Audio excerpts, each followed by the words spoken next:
Hey everybody, how's it going? Oh my god. Another day.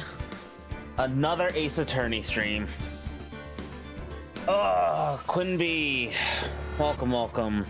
This has been such a good series of streams. I've been going at it consistently because I've been having a ton of fun. And we're gonna finish up episode 4 today. It's gonna be great.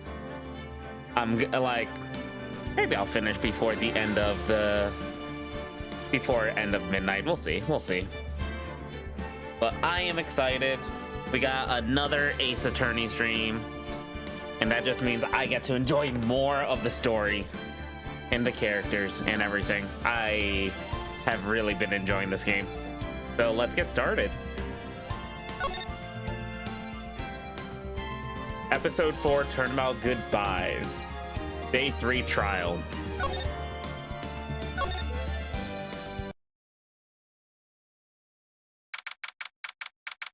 Oh yeah. December 27th, 10 a.m. District Court, courtroom number 3.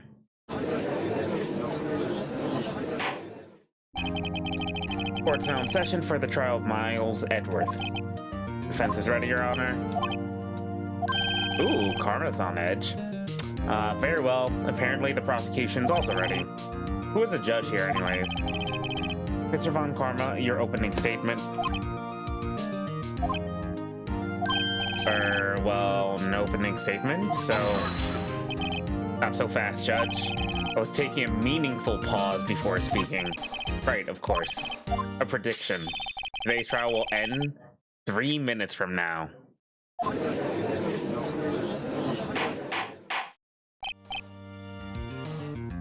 Objection. Mr. Von Karma, what is the meaning of your statement just now? Objection. Bah. Must you question everything? It'll be over in 3 minutes. We have no time to waste. I'll call my witness now. Great. I'll call my witness, my decisive witness to the stand. It's that mysterious boat owner. Witness, state your profession.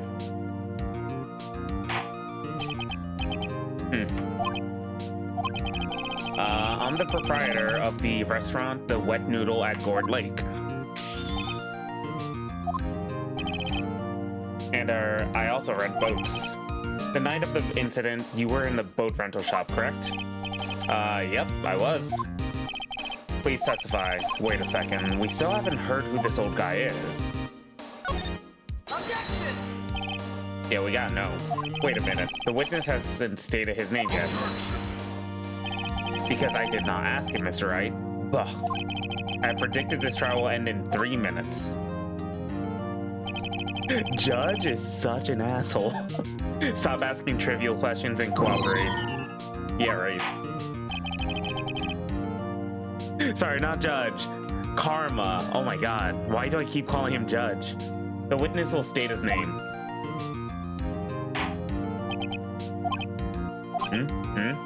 Well, I'm not really sure, yep. What do you mean? My memory, Your Honor. The witness does not remember anything beyond the last several years. Ergo, he cannot recall his own name. He can't recall, you say? Yes, but the incident in question took place 3 days ago. He can testify. Very well. Let's hear his testimony then, shall we? Wait, if he can't remember his own name, how can he testify? What? Night of the murder. It was the night of the 24th, just after midnight, yep. I was in the restaurant where I rent boats as usual. Then I heard a bang, yep. When I looked out the window, I saw a boat just floating on the lake. Then I heard another bang.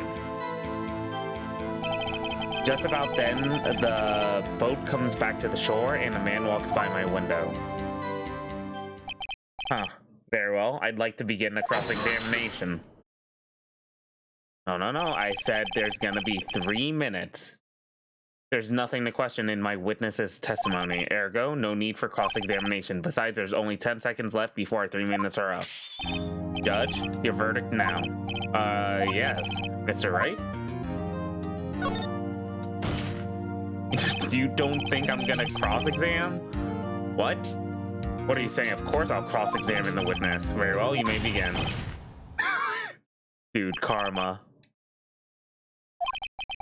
3 minutes just passed. I see. Well then, let's just take our time.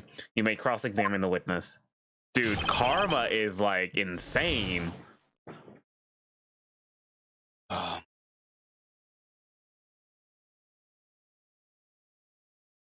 His sleeping snot bubble popping is the same sound as a judge's gavel. Really?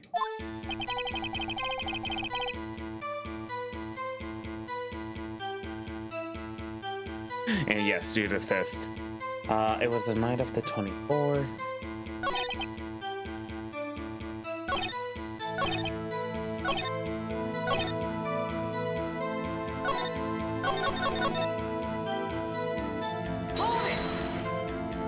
Just after midnight, you say? So 12:15 or so. Are you sure? Pretty sure, yep. When I talked to you yesterday, you were rather vague about the time. I'm surprised you seem to be so sure about it now. I asked him and he remembered. Isn't that right?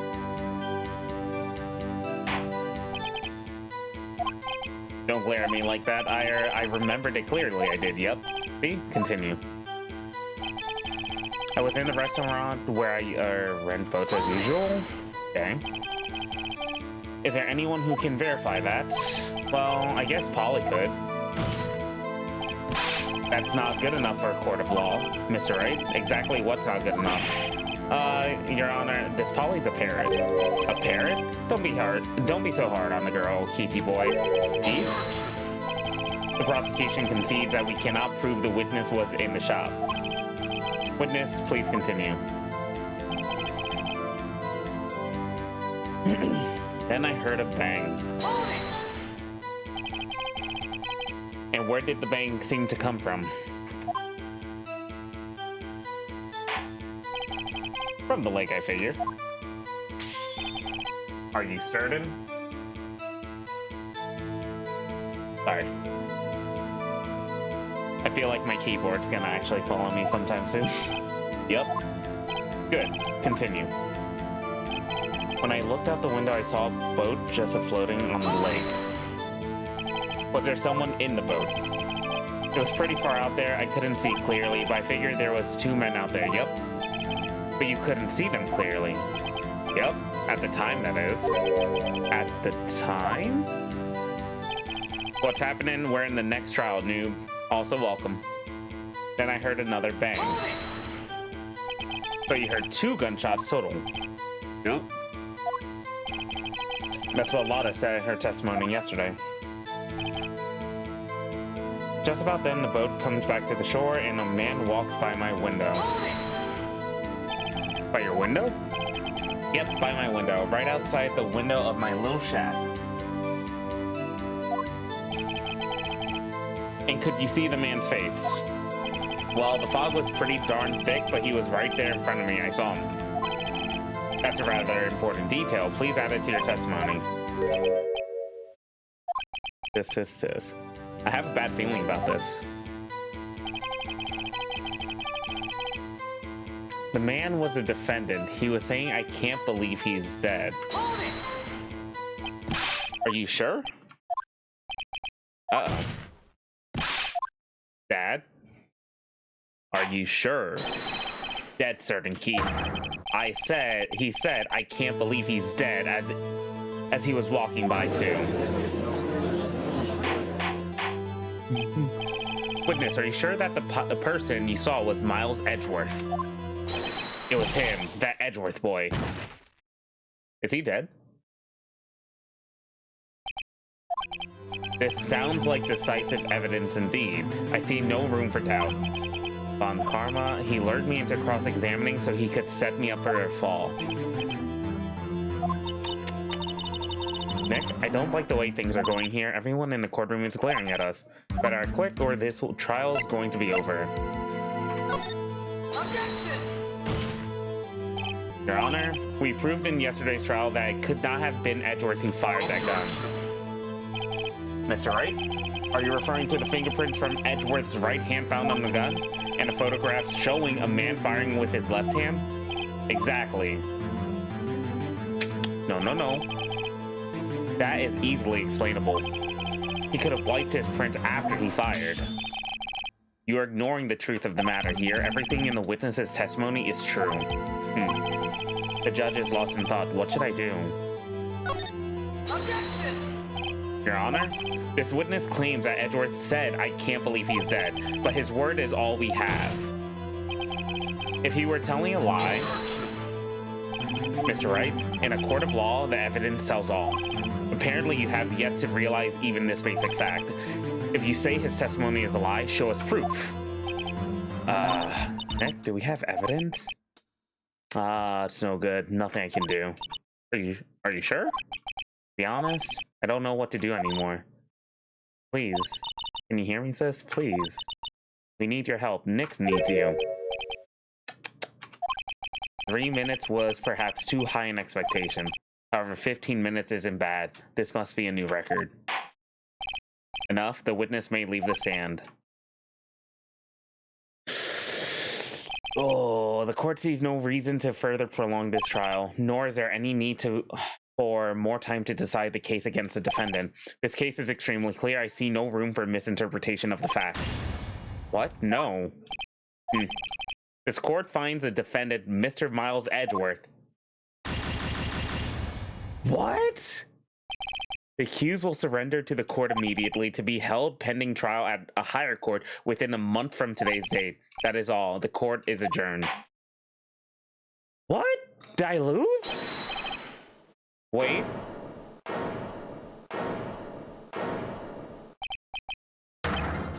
Who is it now? Me. Huh? Larry? What? What are you doing here? Listen, you just gotta listen to me. I was there in the park the night of the murder. I wasn't sure about it until just yesterday, but today I remembered it. Remembered what? The gunshot. I heard it too. Oh my God, Larry Butts. Order. What is the meaning of this? The verdict has been decided. I call for adjournment. I can't say the word properly, probably. One moment, Mr. Von Karma. So you say you heard a gunshot? Yeah, I did. A gunshot that night. I was sitting here in the audience listening to the testimony. Then I realized something he said was different from what I remember. Anyhow, I can't just sit here and let you call Edgy a murder. It's just not right. I'll testify. Let me testify.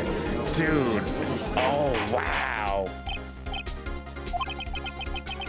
Well, this is the first time something like this has happened in my court. I'm not sure how to proceed. Judge, you've already given your decision. The trial's over. Eh? This is it. Larry's given us one final chance at this. She's right. If only it wasn't Larry, he could make things even worse. Mr. Edgeworth was just declared guilty, Nick. It doesn't get any worse. You're right, okay. Your Honor, if there's another witness, it is our duty to hear him speak. Right here, right now. A waste of time. The verdict cannot be overturned. Allow me to speak my opinion. In all court proceedings, it is our duty to prevent an inaccurate verdict. In order to make sure no mistake has been made, every witness should be heard. What is this? I withdraw my previous verdict of guilty. Mr. Von Karma, I order you to call this new witness to testify. Now. What? The court will adjourn for a 5-minute recess. After that, we will hear this new witness. Court is adjourned. Let's go, Judge! Let's go Larry as well. Damn, dude.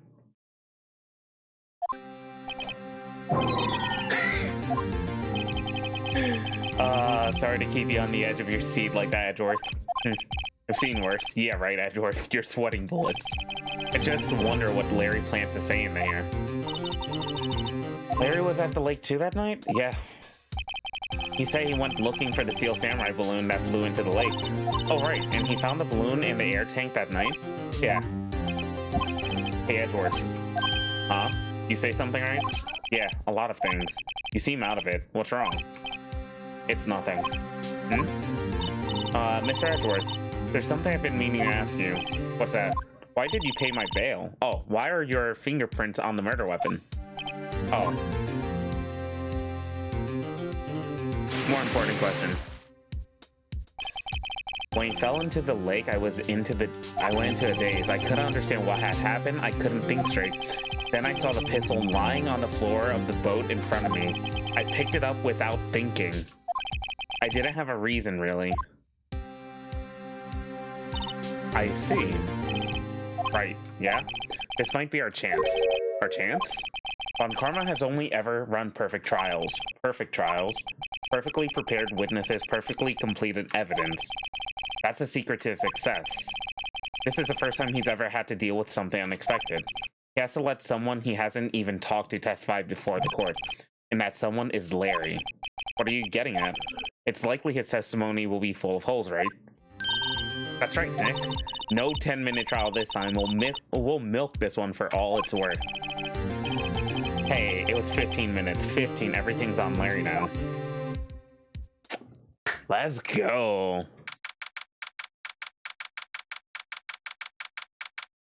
Well, I'm assuming Edgeworth is a righty, and because he's a righty, he'll naturally pick it up with his right, not left. I think that's how it would go for a majority of people using their dominant hand.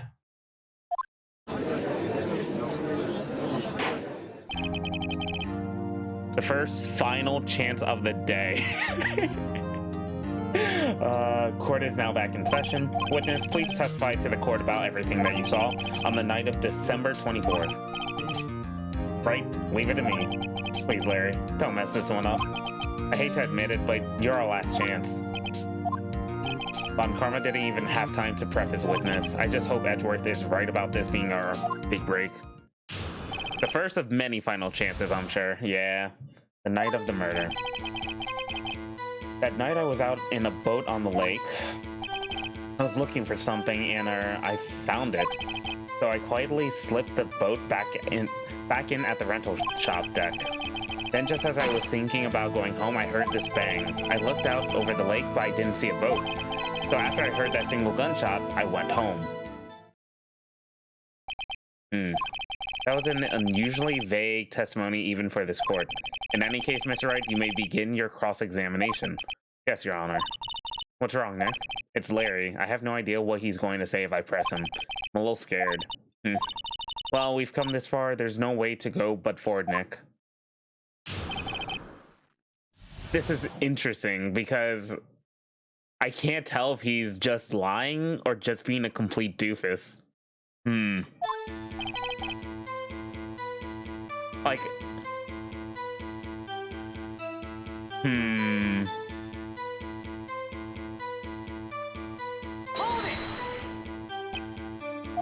Something wrong, Mr. Wright? There are so many things wrong, I don't know where to begin. Okay, first of all, what time was it? Oh, it was after 11, then when I went out in the boat. By that time, everyone had gone home for the night. So I waited until the coast was clear, so to speak. And why were you out on a boat at such a late hour? I was looking for something, or I found it. Looking for something? Yeah. Mr. Butts, what were you looking for? What the witness was searching for is irrelevant. Most likely he was hunting for this Gordy. That's surprisingly close to the truth in a sense. This is all irrelevant. Let's get it over with. So I quietly slipped the boat back in the rental shop. Around what time was that? Let's see. I figure I was out searching for about an hour. I guess it was around 12. Yeah. You're not sure? Hey, don't give me that face. I'm not some sort of human sundial, okay? People use watches these days, Larry. Do they not have smartphones in this time? Wait, this was 2001 I think this game released around. So I don't think smartphones were a thing yet. Oh my god.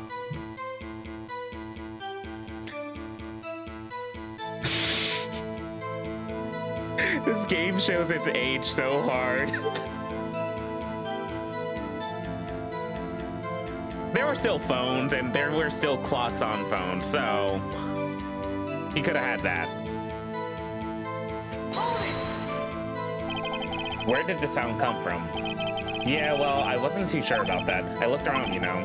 Did you look at the lake? Yeah, I looked. I looked over the lake, but I didn't see a boat.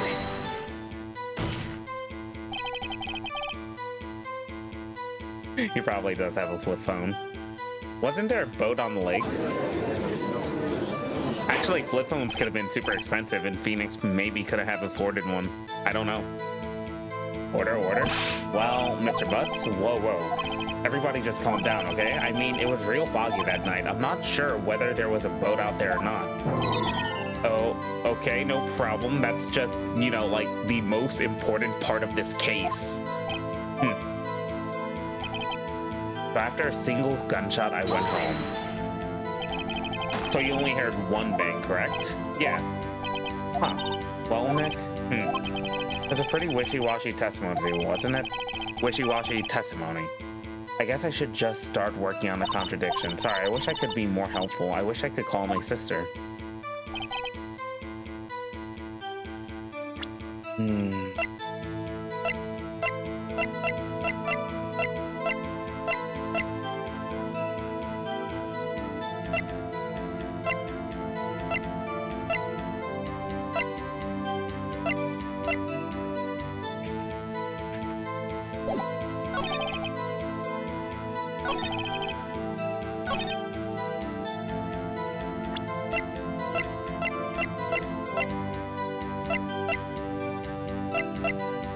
Okay, so if he heard a bang, but this was fired 3 times.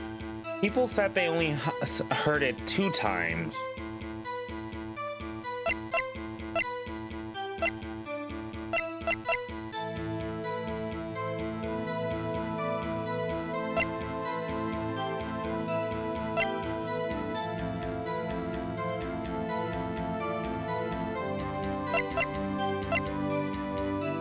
I don't think Lotta's camera would actually be anything right now.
Around what time was that?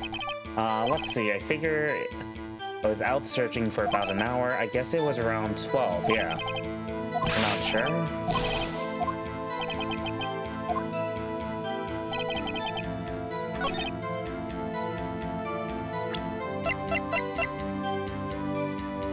Wait. Second lake photo shows an empty lake around.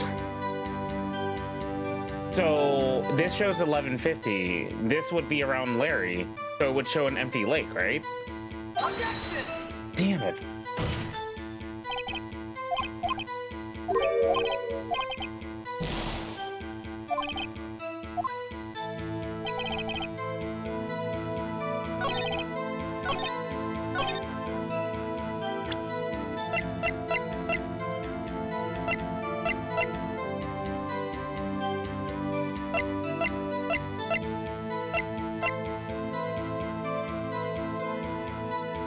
So if he heard a bang,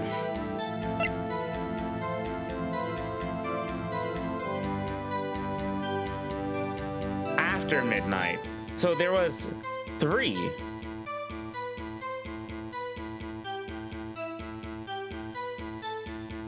So this was around 12. Maybe this is it?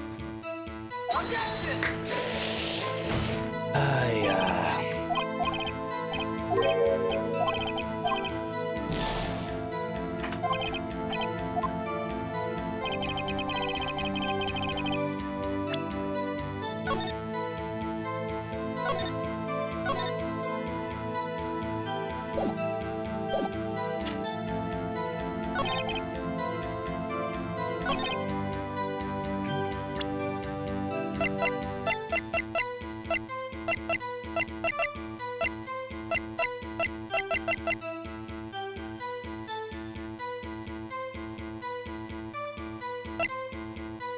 It's about those gunshots, but it's like...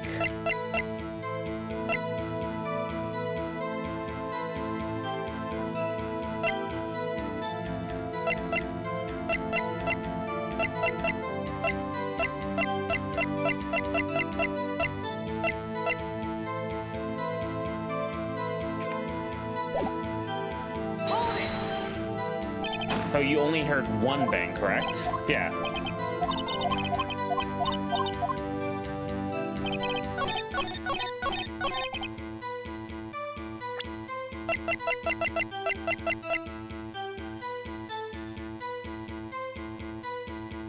Maybe it's this one, but goes with this one. Because there were two, but there were three. So he would have heard two bangs at some point. So I'm assuming it's gonna be the pistol because there were three. One that was taken at 11:50, another one taken at 12:15. 11:50, 12:15, but Lotta heard two. Is it the second lake photo? Or is it the murder weapon? Or is it Lotta's deposition?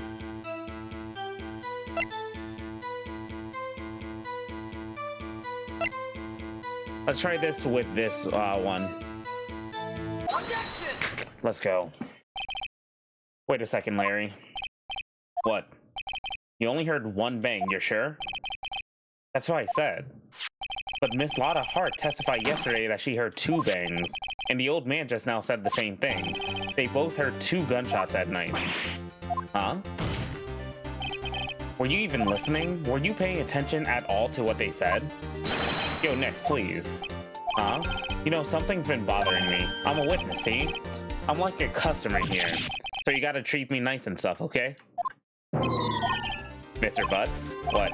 You only heard one gunshot, are you sure? Well, to tell you the truth, I'm not sure. Huh? Not sure? How could you not be sure? Well, yeah, well, I might have missed the other gunshot. I was, listening to something else. Something else? My radio, dude, with my headphones.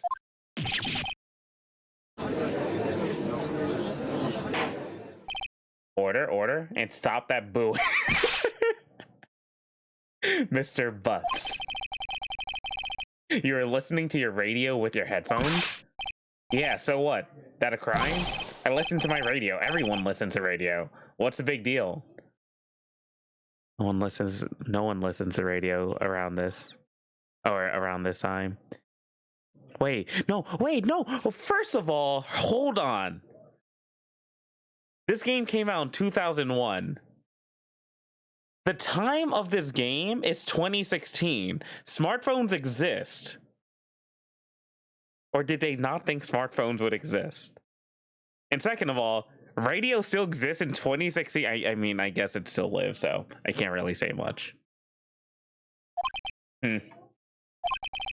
Von Karma, your opinion? Waste of time. I do not accept this witness nor his shoddy testimony.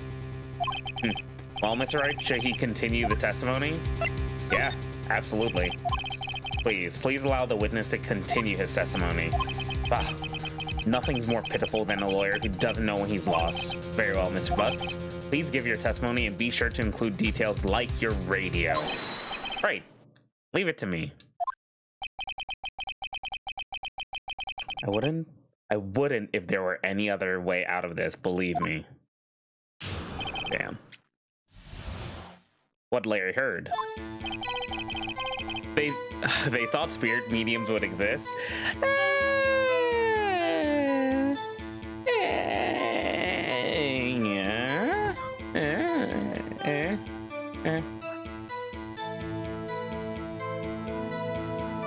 I guess. It's lonely being alone on Christmas Eve. That's why I was listening to an all-request show on the radio, see? I was listening to it like a real booming loud, like, but I'm sure I heard that gunshot. I remember exactly what the DJ was saying when I heard it too.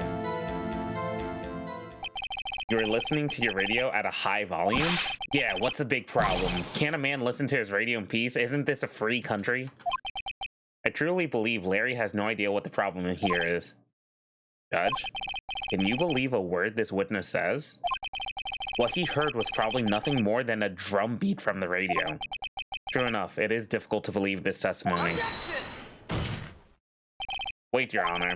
The witness says he's remembered exactly what the DJ said when he heard the gunshot. Excuse me? DJ? An announcer, the guy who says things on the radio. Anyway, what this means is when he heard the sound, no music was playing. The DJ only talks between songs, so he could have heard the gunshot from the lake. I'd like to cross-examine the witness, Your Honor. Very well, Mr. Wright. I can't believe I'm continuing the charade.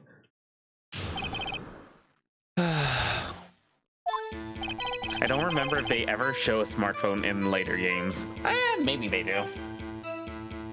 Oh, Larry. So you turned on the radio? Right. I just wanted to hear someone's voice, you know. You don't know what it's like to be out there alone on Christmas Eve. Alone. I shouldn't have said anything. That's why I was listening to an all-request show on the radio. Hey, Obaitness, how you doing? And the other guy's name is Karma. Von Karma to you. I appreciate when games make sure I do not miss things. Do you by any chance remember the name of the program you were listening to? This has nothing to do with the case, Your Honor. Objections sustained. The witness was listening to the radio. That is all we need to know. Tell us, Mr. Butts, how loud was your radio set to that night?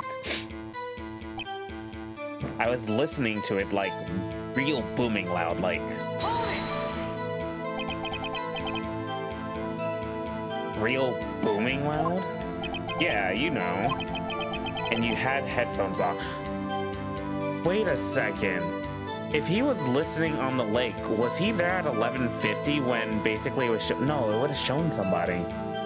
And you had headphones on? Yep. I wouldn't think you could hear anything going on outside at all. I'm pretty sure I heard that gunshot. Can you prove that? No. No, of course you can't.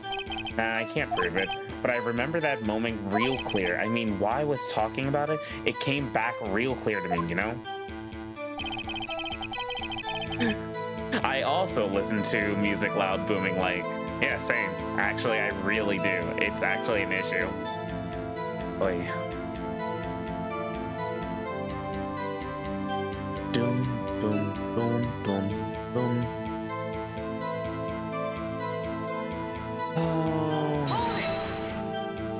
What did she say?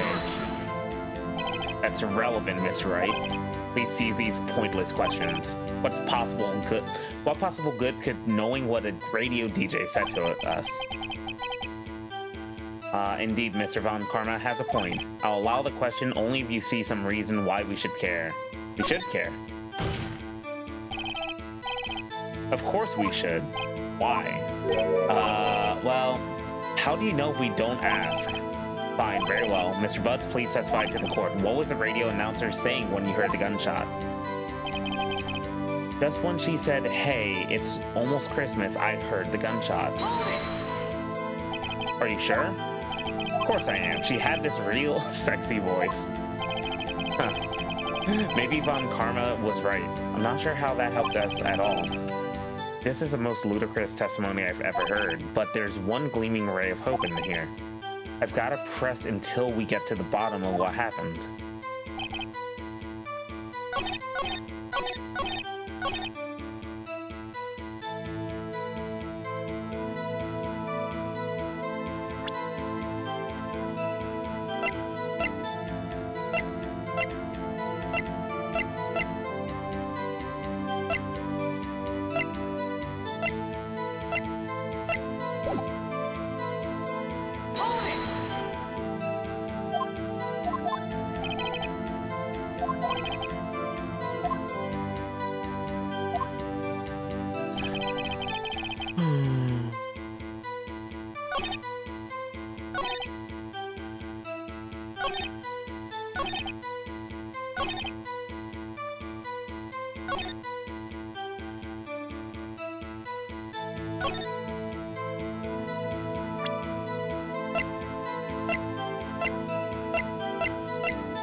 Shows an empty lake.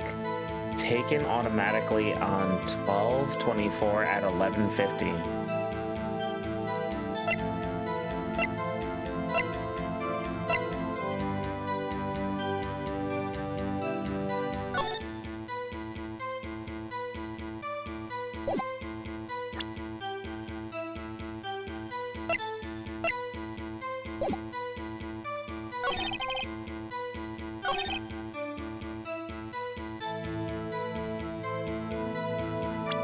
Wait, hey, it's almost Christmas.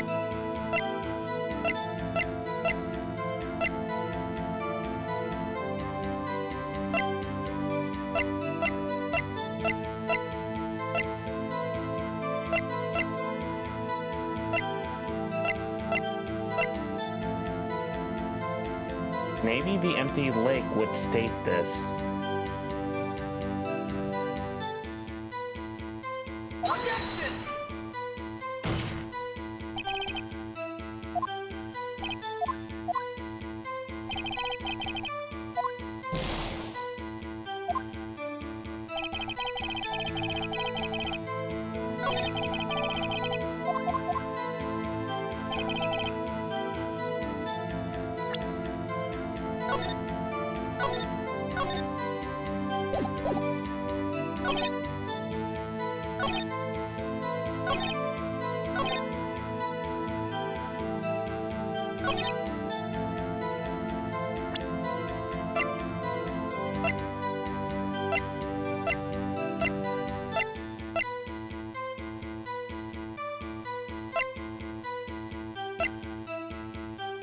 It's almost Christmas, meaning it wasn't 12 o'clock yet, so the first gunshot actually just meant that it wasn't like we've heard. There were 3 gunshots, 2 that Lotta heard, 1 that Larry heard. But Larry heard the first gunshot around 12, which was 11:50 to 12.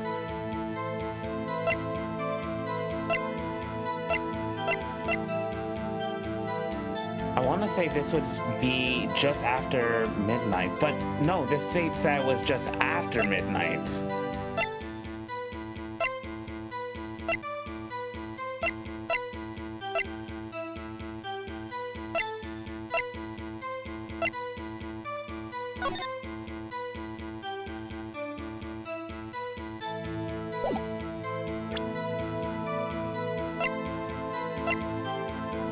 Fired 3 times, bears prints.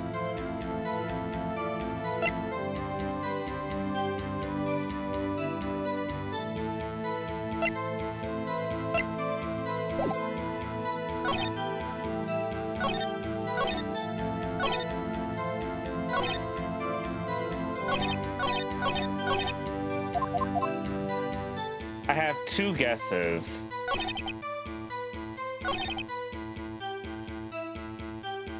The booming loud like could probably go to 11:50 somehow. But this one says it's almost Christmas when they heard the gunshot. So I want to say this is probably a very important like line. So we're gonna go with Lotta's deposition.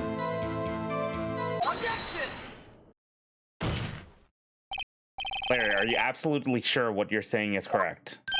Huh? What's with that face? You look scary, dude. Hey, if you're trying to scare me, you better know I don't scare that easy. Is something the matter, Mr. Wright? Your Honor, did you hear what the witness just said? The DJ said, hey, it's almost Christmas when he heard the gunshot. Indeed, and? Almost Christmas means it wasn't Christmas. Do you realize what that means? When he heard the gunshot, it was still Christmas Eve. That would seem to be the case, yes. But that contradicts the 2 testimonies we heard so far, Your Honor. Both Miss Hart and the old man said it was after midnight when they heard the shots. In other words, when they heard the gunshots, it was already Christmas. This is a clear contradiction, Your Honor. Let's go. Order? What does this mean? The 2 prior witnesses heard gunshots after midnight. However, the witness says he heard a gunshot before midnight. Judge, the answer is simple. The current witness is plainly mistaken. Just look at him. Suspicious. What? Well, Mr. Wright, what do you think about Mr. Butt's claim he heard the gunshot before midnight? Larry's right. Larry's not mistaken. He heard that gunshot before midnight. Intriguing. I'm assuming you would have evidence for this wild claim. Show me evidence that there was a gunshot before midnight. Okay, finally we get to utilize this one. Look at the photograph. This was taken by our witness yesterday, Miss Lotta Hart, with her automatic camera. The timestamp on the photo reads December 24th, 11:50. But there's nothing on the lake in this picture. Your Honor, I'm gonna say that the gun was fired before the lake, but the thing is, like, before getting on the lake. Before they even got on the boat, and then they decided but the thing is, with the gunshot, because of how loud it was, the mic actually picked it up and took a picture of the lake prior to even going on the boat. That's why it took the first picture. The real issue here is not why nothing is shown in this photograph, it is why this photograph exists at all. What do you mean, Your Honor? This photograph was taken by an automatic camera. That camera was set to go off in response to loud noises. Oh, correct. There was loud noise on lake. There was a loud noise on the lake at 11:50. This is why this photograph was taken. In other words, when Larry heard the gunshot, it was most definitely still Christmas Eve. Indeed, it would seem that is the case.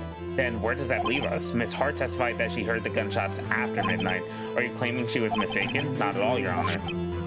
It's a fact that the camera also triggered at 15 minutes after midnight. Your Honor, the night there were 2 sets of gunshots with a 25-minute pause between them. Hell yeah. Why would this be? Don't be fool judged. The camera was set to respond to loud noises, yes? No. There's no proof that the loud noise at 11:50 was a gunshot. Why the witness could have sneezed, triggering the camera. Hey, my nose was clear that night, man. Clear. Well, Mr. Wright, there's no turning back now. Can you prove that the loud noise at 11:50 was indeed a gunshot? Please show the court evidence. I mean, to be fair, the gun was fired 3 times, so...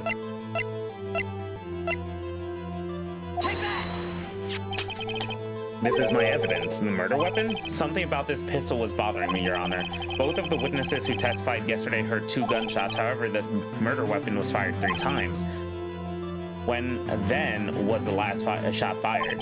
Only now I realize the truth.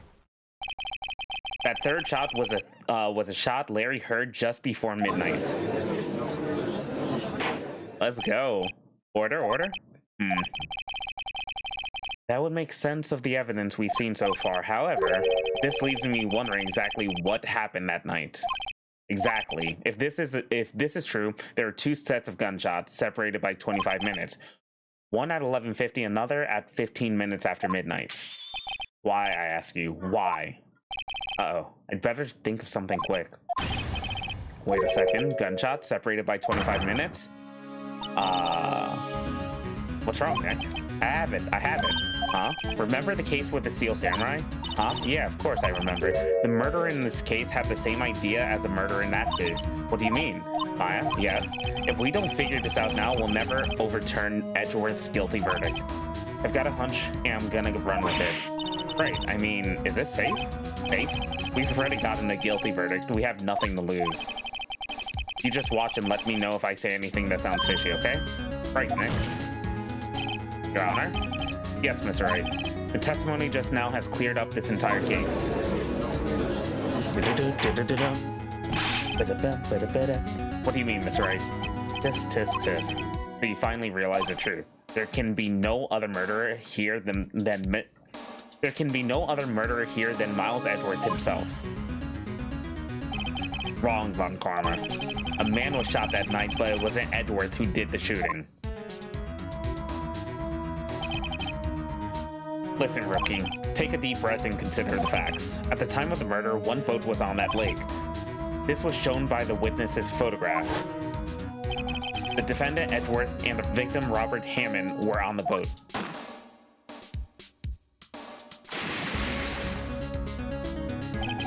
do like how they highlight the left hand actually shooting.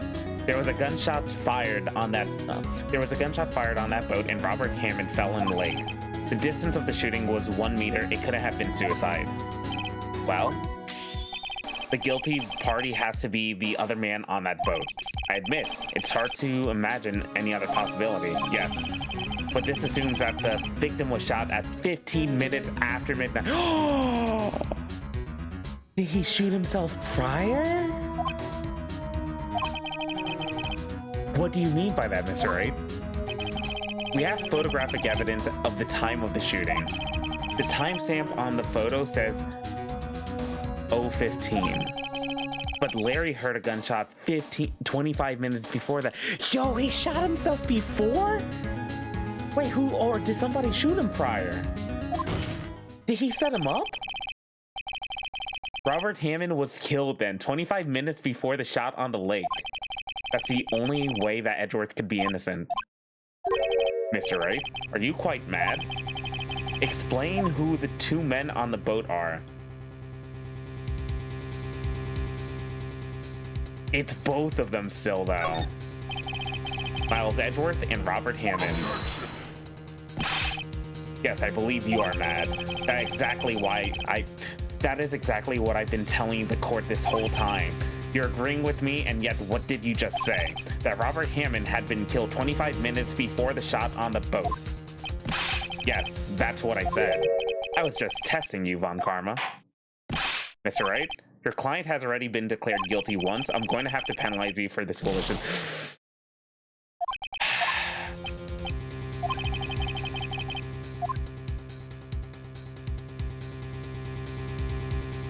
Okay. Of course it was Edgeworth and the murderer. After the murderer killed Robert Hammond at 11:50, he assumed the guise of Mr. Hammond and met Edgeworth.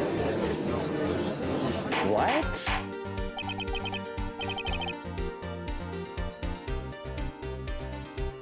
Wait, are you serious? Yeah, Edgeworth won't tell us why he went to the lake that night. However, I have a hunch.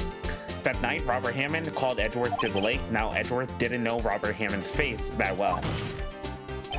That's why he didn't suspect anything when the murderer took Robert Hammond's place. I'm not sure what to make of all this. Ludicrous. Mr. Wright, tell us the name of the murderer then. The murderer's name? Right, it's...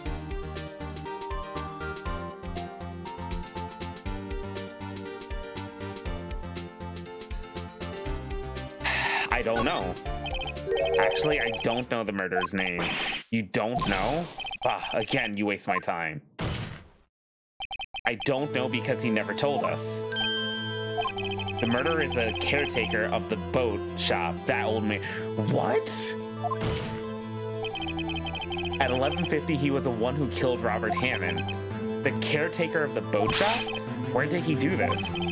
There weren't any boats on the lake then. Why would he have to go all the way on the lake just to shoot someone? May I suggest that the real scene of this crime was not on a boat? What? Well then, where did the murder take place?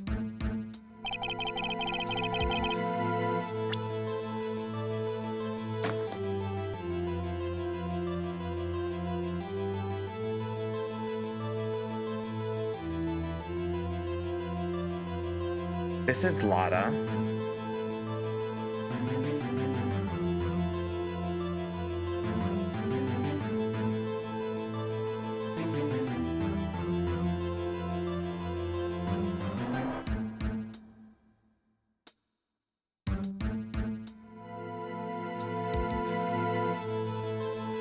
I hate that I'm gonna lose another freaking trial.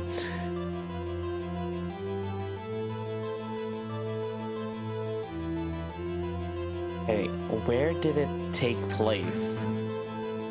It couldn't have been near Lotta. The camera was pointing this way. It was close to the house. It could have been the shack. But I don't know about the Samurai Dog hot dog stand.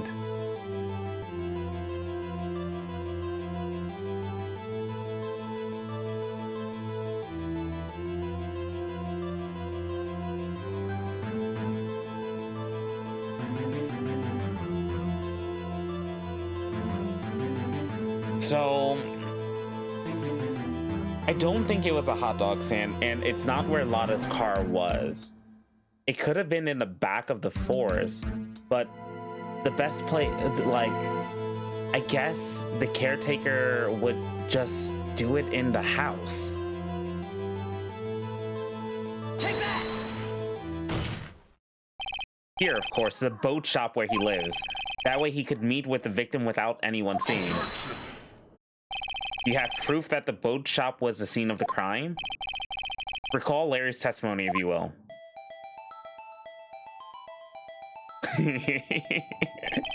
That night, he was out on the boat searching for something. He heard the first gunshot where nobody could see it. But it was close enough to Lotta's place where the mic would pick it up. He finds it and returns the boat. Then, just as he's starting to head for home, he hears a gunshot. He heard a gunshot, Your Honor, even though he was wearing headphones at the time, because it was so close by. And where would that be if he had just returned a boat? The boat shop. Mr. Wright, what happened that night on Gourd Lake? Please tell the court from the beginning. Yes, Your Honor. Nick, are you sure about this? Not really. Maya, I am flying out of my ass right now. I don't know. This is stressful, but we're gonna see where this goes, okay? I think if I start at the very beginning, you know, take it slow, I might just be able to figure this out maybe a little bit, only a tiny bit. That night, the caretaker of the boat shop called Robert Hammond to his shop.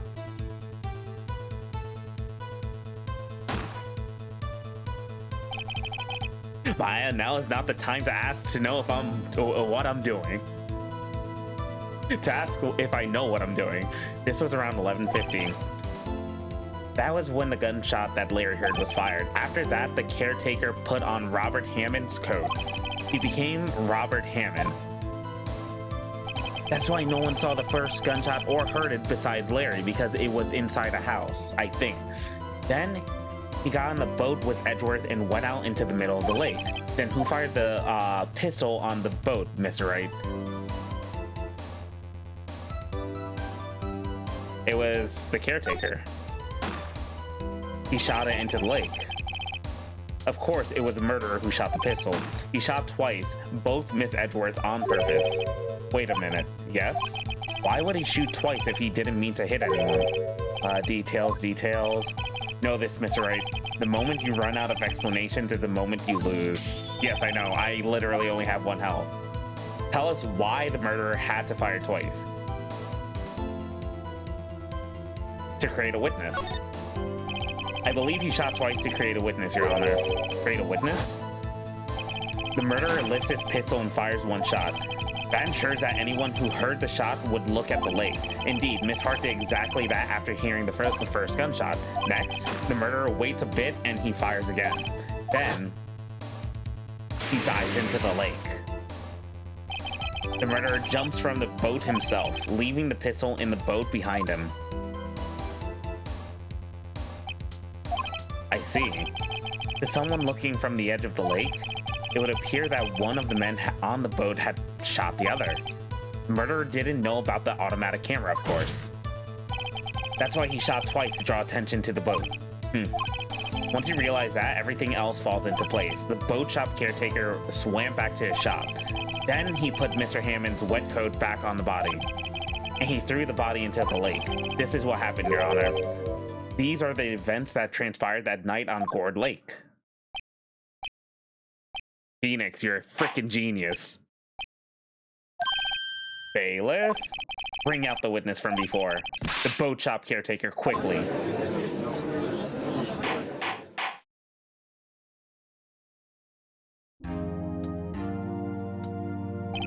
Very well. While we are waiting for the caretaker, I would like to ask the defendant Miles Edgeworth a few questions. Mr. Edgeworth, please take the stand.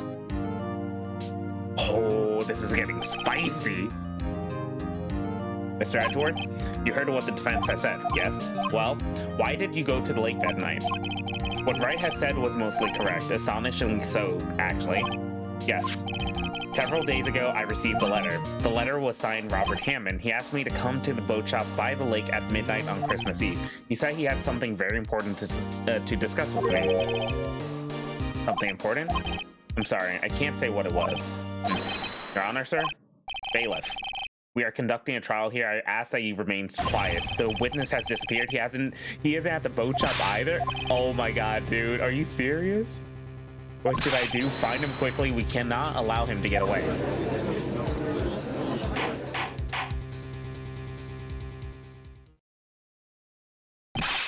Mr. Von Karma, your witness has disappeared. A search warrant has already been issued. Goes without saying that I cannot declare a verdict under these circumstances. I will extend the trial until tomorrow, the final day allowed. I request that the police department utilize all its forces to find that witness. Am I understood? One more thing. Just who is that boat shop caretaker? I think his identity has become very important to this trial. I want him, and I want to know who he is. Farewell. Court is adjourned. Dude. I knew we were going into a third trial. Holy hell. Okay. I didn't fail. Let's go. All thanks to the butts. Yay, Nick, you did it. Yeah, well, at least we got out from under that guilty verdict. And what about Larry? That was something else. Even Von Karma didn't know what to do with his testimony. Larry really helped us out. Sure. Once I sifted through his unique testimony, still, he did save us. I just wish our cases weren't so down to the wire all the time. Get used to Phoenix. I know what you mean.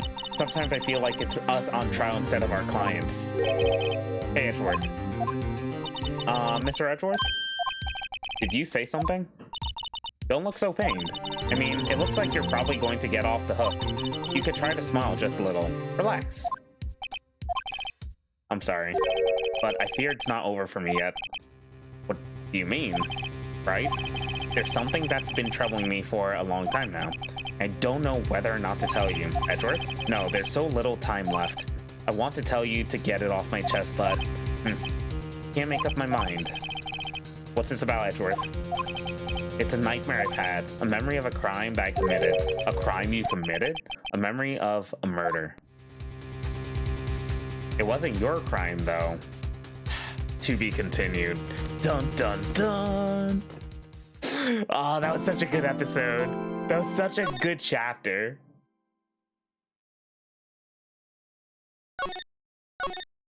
Oh.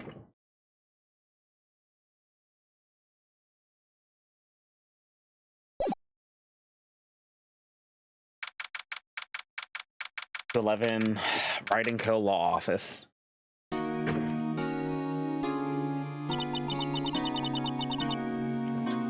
What was Mr. Edgeworth talking about? A memory of a crime I committed. Memory of murder.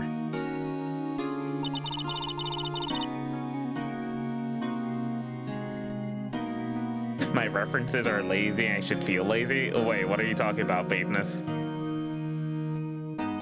Maybe it's just a reference I actually don't know.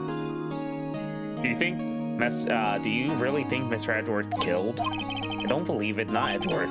Some painful memory has, been troubling him recently. But he'd never take someone's life. Never. Nick?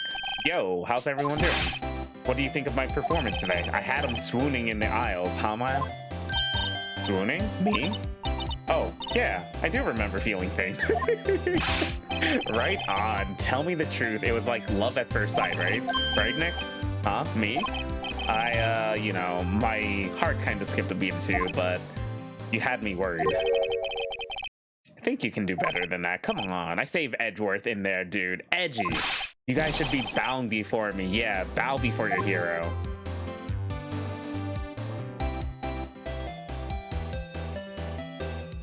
Oh, I didn't know Minority Report is a movie. Okay. Dun, dun, dun, dun. It's a good movie, I think. Oh, okay, fair. I don't really watch movies often. Probably not as much as I should. I've gotten very lazy on watching movies.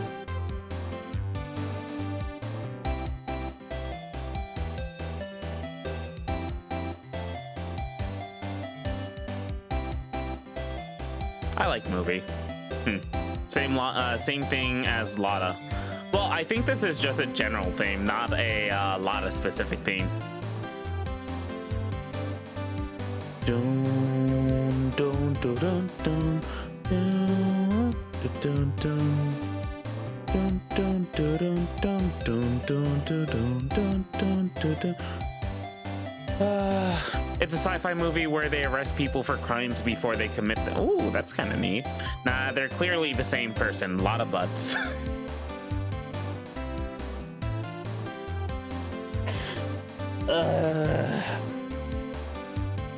That pun was bad and you should feel bad, noob.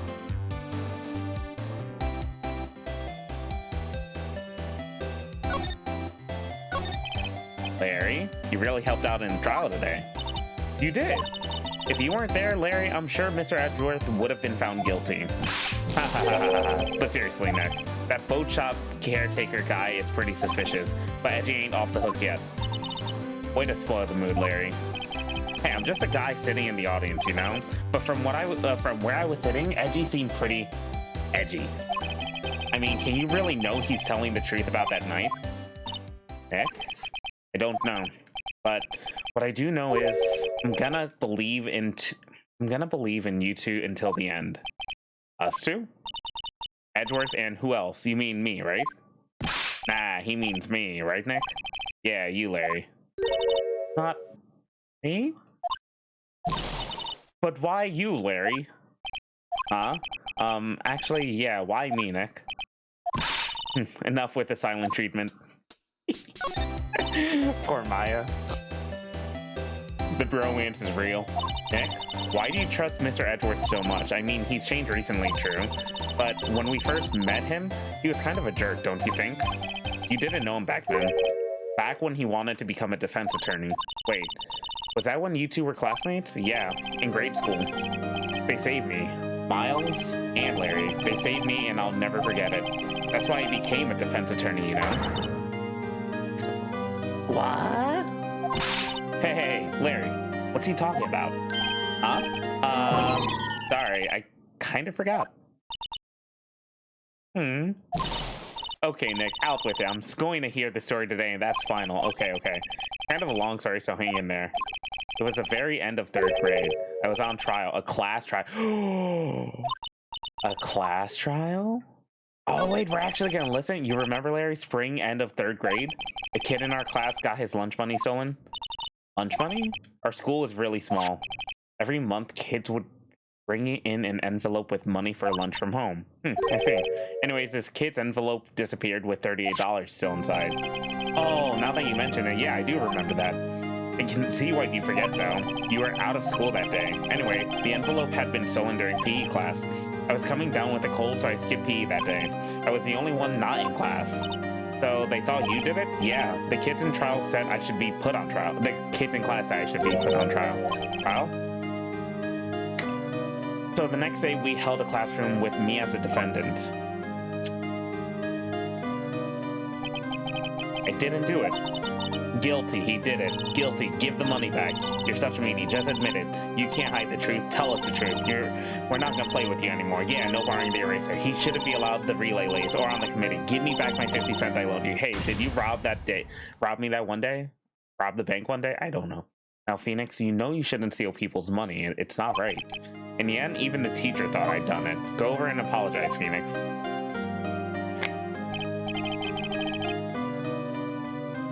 He reminds me of, what's it called?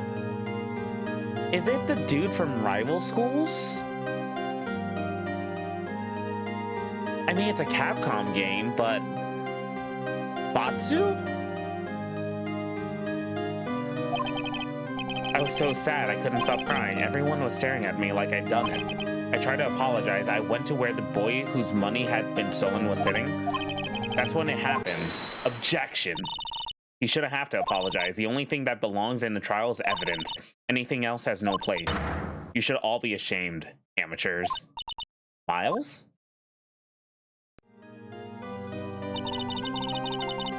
Boxy, yeah. Wasn't there a white-haired character as well? Jin or Batsu and Jin? It was you who stole my money, was it? It wasn't you who stole my money, was it? No. Then you shouldn't apologize. Oh wait, it was Edgeworth's money that got stolen? Everyone's been shouting you did it, but no one has any proof. That is why, Your Honor, this boy's innocent. But Miles, it was your money that was stolen. Yeah, he did it. He's the one. We don't need proof. Make him say he's sorry. Why don't you all just shut up? This is always how it is. Everyone's ganging up on and picking on one person. He looks like Gumshoe here a little bit. Interesting third grade clothes. I mean, yeah. Just think how he feels. He said he didn't do it, so he didn't do it.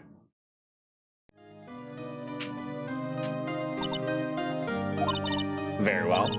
I will replace the money myself. This class trial's over. That's how it happened. After that, the three of us were the best friends. Aw. Lore time. Wow, I had no idea. Yeah, I had no idea either. I mean, I forgot. That's when I learned what it meant to be alone. Totally alone without a friend in the world. You did a good thing, Larry.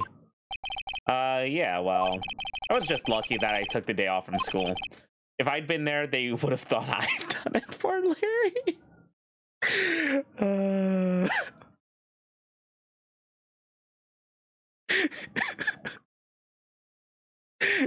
Damn it, noob. Why? Why, noob? Why? If I'd been... So I took it kind of personally, saying, when something smells, it's usually the butts. Anyways, Edgeworth and I talked after that class trial. That's when I heard his father was a defense attorney. I remember his eyes would shine when he talked about his father. I'm going to become a defense attorney just like my father, a famous defense attorney. And a few months later, he suddenly transferred to another school. The DL6 incident, right. Not sure, but the transfer probably had to do with his father's death. That's so sad. So several years later, when I heard Edgeworth's name again, there was an article about him in a newspaper. The headline was something like, "Dark Suspicions of a Demon Attorney. Fabricating evidence, manipulating testimonies, covering up facts." The article said he'd do anything to get a guilty verdict. Anything. But why? What happened? I mean, that's not the Edgy I used to know at all. That's what I thought too. I tried to get in touch with him I don't know how many times. He never replied. I guess he didn't want to see his old friends. I couldn't just drop it though. I wanted to meet him, to learn why he had become who he became. That's why I decided. Wait, you don't mean that's why? That's why you became a defense attorney? To meet Edgeworth? Wow, that's actually some pretty decent setup. If I was a defense attorney, I knew he'd want to meet, I knew he'd have to meet me whether he wanted to or not, in court. Edgeworth believed in me and I believed in him. He's in pain and no one's on his side. I'm the only one who knows the real Edgeworth. I'm the only one who can help him. Whoa, Nick. So, is this why you helped me out for free? Yeah, but you know, you kind of didn't pay me back, so... I helped you because I believed in you. Except I don't remember saying I do it for free. Oh, Nick. Nick. Nick. We have to save Mr. Edgeworth if it's the last thing we do, okay? Right. It very well may be. First... There's the rental boat shop caretaker. We need to find out who or what he is. I'd settle for who. I guess I can clean out some of this evidence I no longer need. Okay, let's go.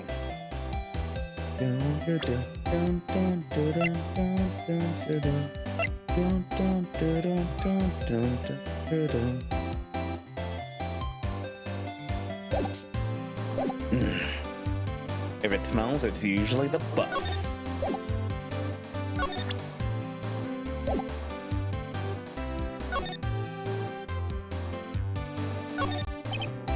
Mia's favorite plant, named Charlie.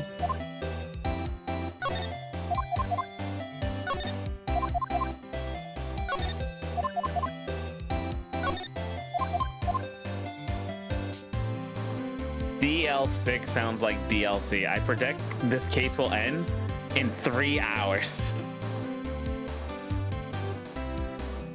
Is it really that long?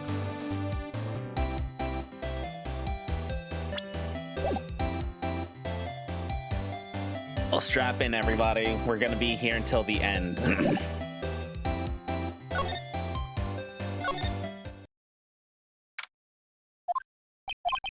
You look as grim as always. Edgeworth, I heard the story about the class trial. Class trial? What do you mean? You don't remember? No, I don't. Your lunch money was stolen, wasn't it, in 3rd grade? Lunch money? Oh, right. I seem to remember something like that. Nick, I think you're the only one who really remembers. Well, it probably only really mattered to me anyway. Mr. Edgeworth, didn't you know? That trial was the reason Nick became a defense attorney. Ridiculous. Gee, thanks. That said, it does sound like the kind of thing you do. You haven't changed a bit, have you, right? So simple, to a fault even. Well, maybe, yeah, but I think you changed too much, Edward. Perhaps. Hey, Edward, why did you become a prosecutor anyway? You used to look up to your dad. You said you wanted to be a defense attorney, right? I couldn't let myself deny reality like you. What do you mean? My father was taken from me and you want me to defend criminals? I'm sorry, right? But I'm not that good of a person. One suspect was apprehending your father's murder, right? Yes. The man trapped in the elevator with my father. His name was Yanni Yogi. He had to be the shooter any way you look at it. Yet, he was found innocent. That defense attorney let him off the hook. That'd be Robert Hammond. On that day, 15 years ago, the 3 of us were trapped in that elevator for 5 hours. When we were rescued, we all suffered oxygen deprivation. I had lost all memory of the murder. Lost your memory? Even now, I can't recall what happened in the elevator. That was the crux of Yogi's attorney's argument in court. He claimed Yanni Yogi had been not of sound mind due to the oxygen deprivation. Yogi was released due to a lack of evidence. Innocent. That's why I changed my mind. I started to hate defense attorneys. What's your relationship with Von Karma? He's my teacher and a man who deserves respect. I learned everything I know of courtroom techniques from him. So he's like my sister was to you, Nick.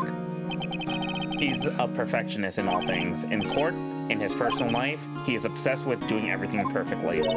Perfectly, huh? In all the cases he was taken on, none were left unsolved, and not one suspect was declared innocent ever.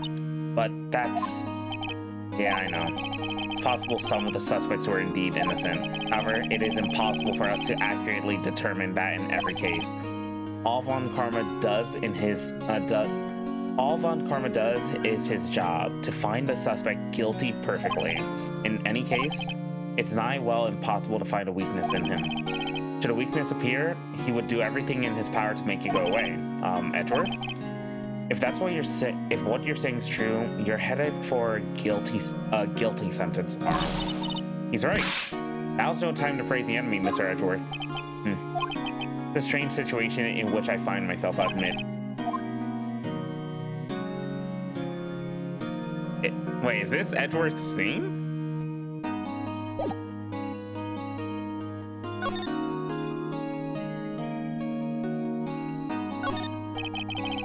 I feel like Maya's always looking at us with the same enthusiasm as a cop looking at a box of donuts.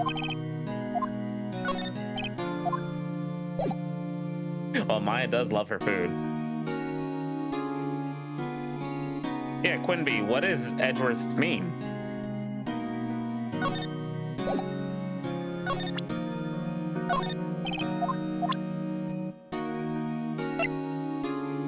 Hey, let's do this.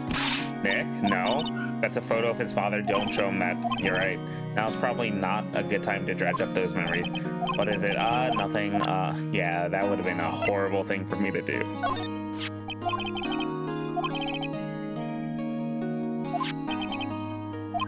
Tomorrow, could that be a coincidence? But even if the case is finally closed on paper, it'll never be erased from my memory. Never.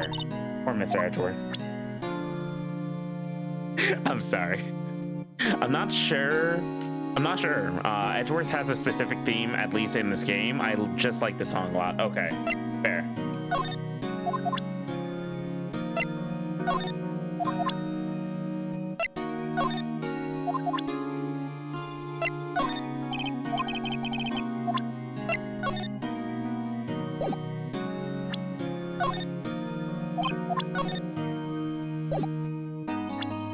Maya, please don't. Maya, please channel his dead father. Maya, please don't.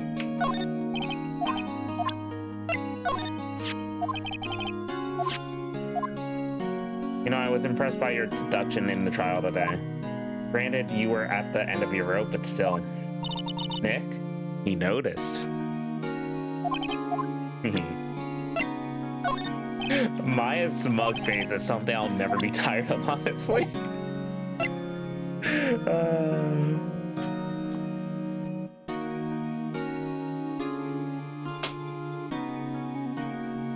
His mother channeled him, supposedly. Maya continues to be top tier. Yes, she does. Yes, she does.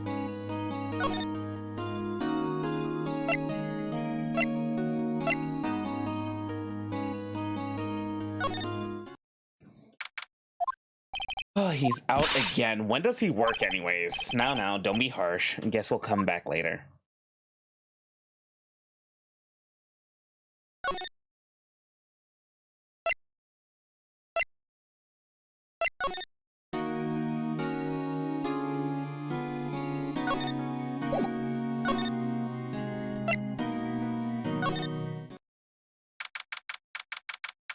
Look at that globe. It's all land. There are no oceans in Double A's world.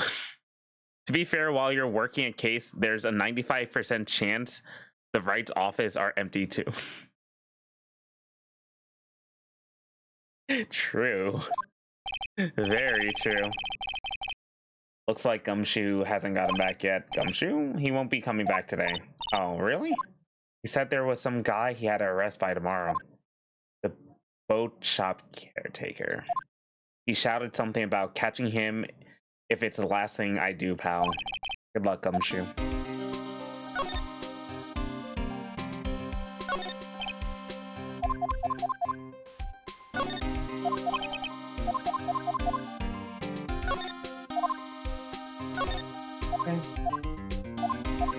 Tomorrow I'll present him before the department.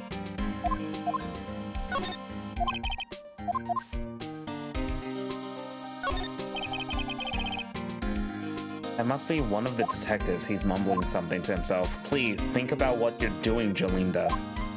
Don't take my Tommy away from me, no. He must be doing some image training for a nasty divorce argument.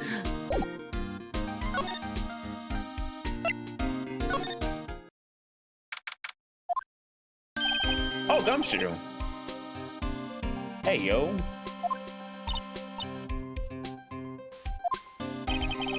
Close one today, eh? I got so worked up I snapped my tie in half. Sorry about that. No problem, pal. Thanks to you, we know who really did it. You mean the boat shop caretaker?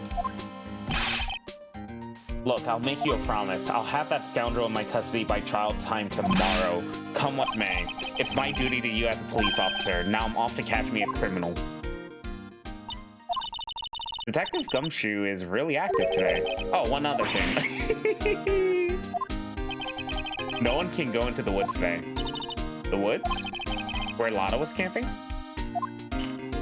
Yeah, the woods are off limits to camping, and apparently the park ranger found out. I click. I guess Lotta's in a lot of trouble.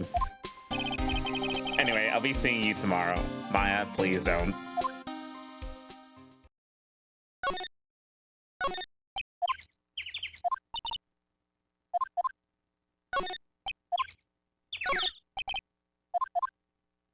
But no waterfall.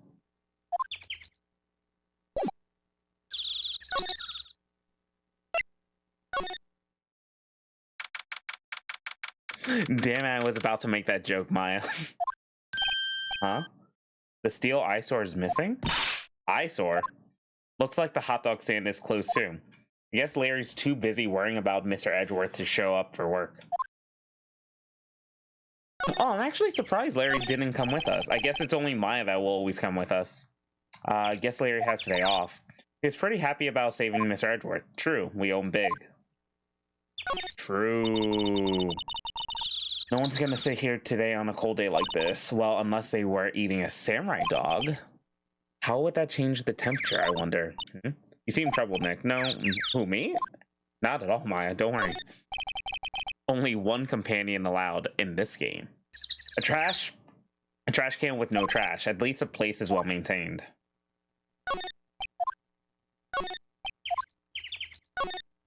Huh? I almost didn't see that signpost.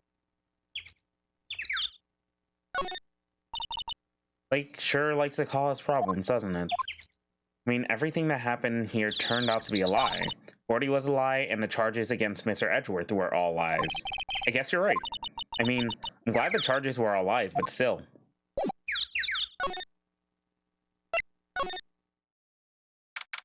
Someone didn't gather his party before venturing forth. No, I didn't.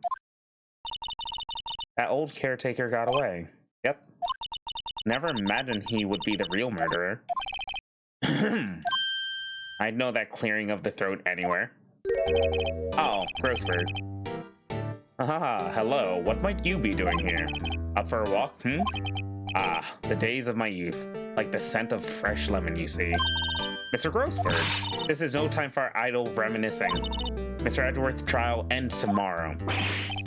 Yeah, that's true. But from what I saw at today's trial, Edgeworth should be fine, right? Well, I'm not so sure about that. Ho-ho, what do you mean by that? Well, I'm not sure. If you find anything out, come by my office at once. I may be able to offer you some assistance. You're actually gonna help us? Thanks. Bye. What do you think Mr. Grossberg was doing here anyway? Who knows? Covering the evidence. The boat rental shop doesn't look like anyone's around. Caretaker must have run for the hills. Yeah, looks like it. He didn't seem like a bad person. There's some boats floating at the docks. The murder took place in the boat from this dock. Apparently, the police took away the actual boat that was used at night. Forest beyond the bushes. Nick? The forest. There's someone in there. You're right. There's a few policemen in there. Must be looking for the caretaker. Good luck. Oh wait, can we actually go inside? We can.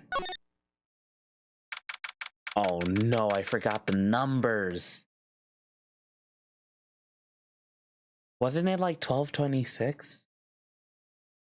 Caretaker shack. Nobody's home. Hello, Squawk. Hey, it's Polly. I wonder where your owner's gone, Polly. Hello, Squawk. I can't believe he'd run off and leave his poor pair to fend for herself. Hello, Squawk. That reminds me, Nick. Polly here knows this number to the safe, right? Yeah, that's right. Polly, what's the number to the safe? 1228. It's the day of DL6. Why though? Let's open it, Nick. Come on. I'm sure there isn't any money in there. Aw. But hey, he keeps it locked, right? So there must be something valuable in there. I'm not so sure. Okay, Nick, let's see what's in there. I guess there might be a clue or two. The only thing in here is a letter. A letter? Aw, boring. There's no name or signature on this thing. It's handwritten in very precise, clear letters. Get your revenge on Miles Edgeworth. Edgeworth? Nick? Why would Mr. Edgeworth's name be on here? How should I know? I'm gonna read the whole thing.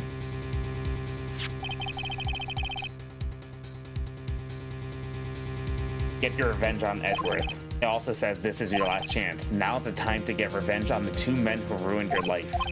The rest of the letter goes on to describe the murder plot in detail. How to kill Robert Hammond and Frame Edgeworth.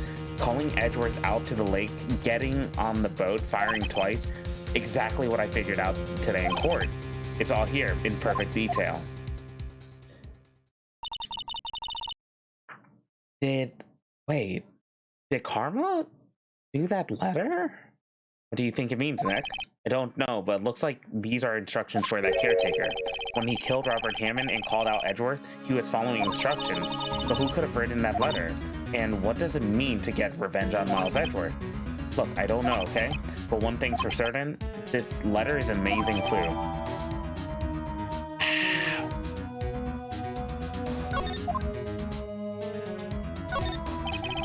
Everything's cold. Looks like he didn't turn his heater on. I guess he hasn't been back here since the trial. Maybe I should take care of Polly, Nick. You probably shouldn't just kidnap her. The police know about her anyways. I'm sure they'll do something. Well, okay. Sorry, Polly. He says I can't take you. Great, now the bird's going to hate me. Polly's starving. No, Polly's got some oranges, some little crackers over here. Polly said these crackers are infinite. It doesn't look like he used this kitchen much. You're right. I guess the whole pasta restaurant thing was a lie. What, you thought he was telling the truth? Hey, Nick, don't people usually put pictures of fish up on the wall to boast about them? Yeah, I guess so. You mean pictures of the fish they caught, right? Yeah, but don't all the fish on the wall here look really puny to you? Well, you know what they say, you should have seen the one that got away. Except the one that got away from us was a caretaker, and we did see him. Why do I feel we're having two different conversations here? Ah? What's wrong? Huh? Never mind. What? Tell me. Just when I saw the TV, I remembered. I forgot about the Pink Samurai. The Pink Princess special this week. Oh, see? That's why I didn't want to tell you. I was close. I just forgot it was Pink Princess.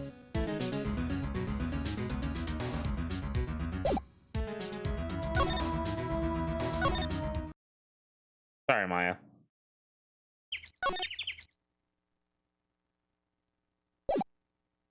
The only one who would know about DL6 would be Grossberg.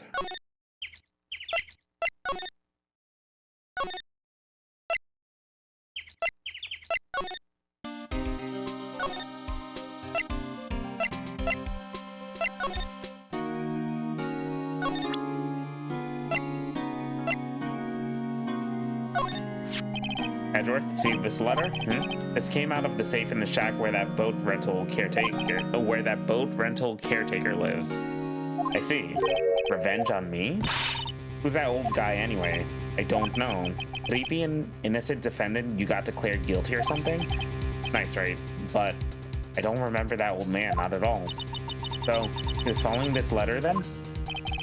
Which means there's somebody else behind it. Now's the time to get revenge on the two men who ruined your life.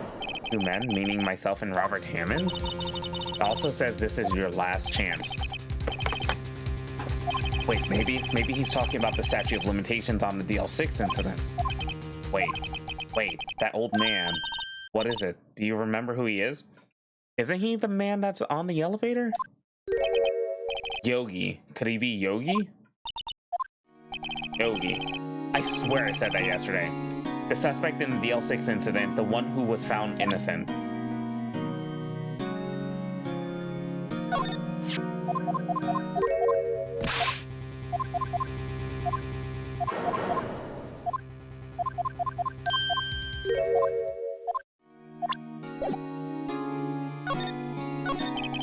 Yanni Yogi was a court bailiff at that time. We just happened to be in the elevator together 15 years ago.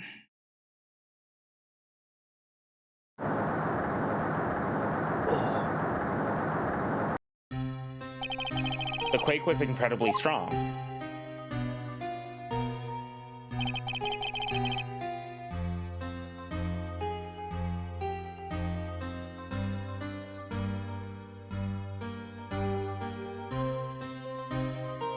Before I knew it, everything was dark. We were there for so long, it felt like forever. The air thinned and the darkness closed in on us in that little box. We became unsettled. Help, I can't breathe. Quiet. I said quiet. You're not making this any easier. I want to get out. Help, get us out. Don't shout. You'll just use up more oxygen.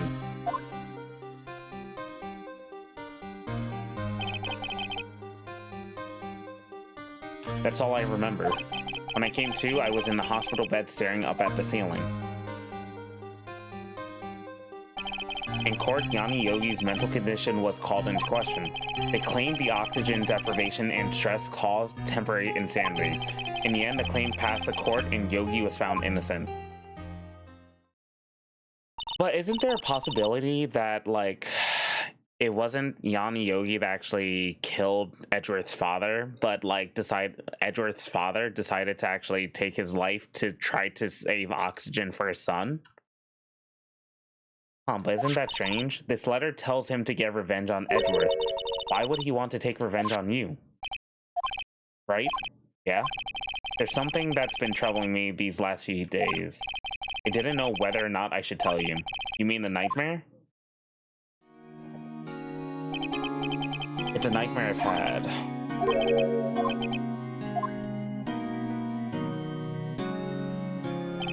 I think the time has come to tell all. For the last 15 years, I've had the same dream almost every night. I wake up in a fearful sweat every time. What kind of dream? It's a dream about my father's killing in the dark. Oh, can't breathe. Quiet. I said quiet. You're not making this any easier. I want to get out help. Get us out. Don't shout. You'll just use up more oxygen. I can't breathe. You're using up my air. What? Stop breathing my air. I'll stop you. What? What are you? Stop breathing my air. No, father. He's attacking father. Then I see the pistol lying by my feet. I don't know if it was evidence from that day in court or the bailiffs. In the days I pick up the pistol. Wait, did Edgeworth shoot Yanni or try to shoot Yanni but accidentally shoot his father?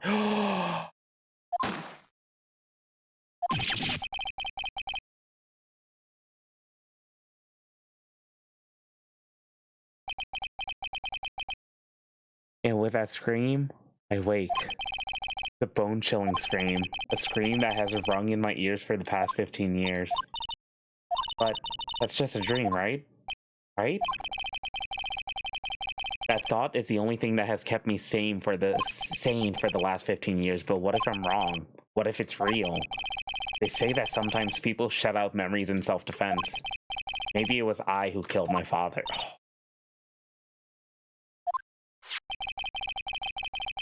If you think about it that way, this letter makes sense.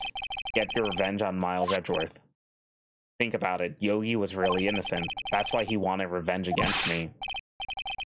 Wait, Edgeworth, you mean it was me? I was a true criminal of DL6. I shot my father. This is bad. What are we gonna do, Nick? What can we do? I don't know.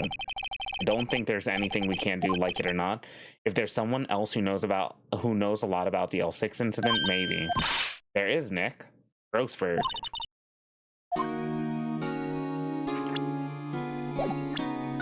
Oh, God.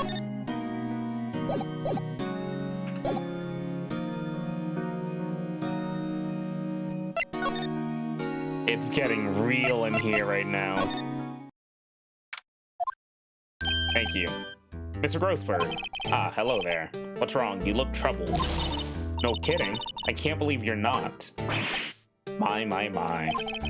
Just calm down and tell me what happened, It's Mr. Edgeworth. He...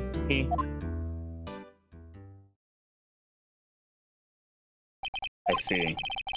So Edgeworth dreamt he shot his own father? It's only a dream. Only a dream. I wonder. What? If that's the case, then why do you two look so troubled, Well, also consider this. Yogi quite certainly holds a deep grudge against Miles Edgeworth. So deep, he'd want to frame him for murder. This leads me to surmise that Mr. Edgeworth's dream was not a dream, it was real. As you'd imagine, Miles Edgeworth threw the pistol to save his father. The pistol fired, and the deed was done. Wait, he threw it? He didn't shoot it? No, I don't believe it. Yogi was suspected of murder and his career as a bailiff was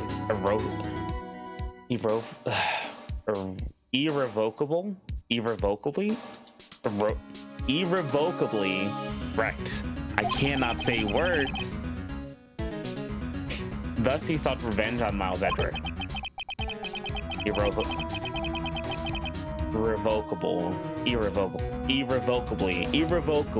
Okay. This was his last chance, of course, with the statute of limitations so close. Big word hard. Leave me alone.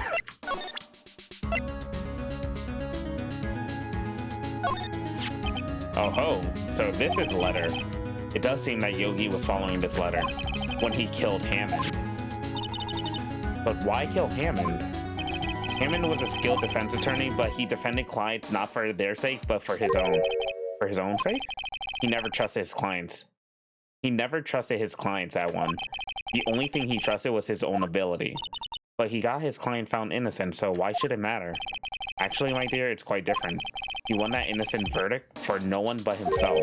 Yogi was a free man, but socially he was ruined. Huh? You'll understand soon enough. Wait, what is it? This letter. I've seen this handwriting somewhere before, a long time ago. Whose handwriting was this? Do you have any idea who wrote it?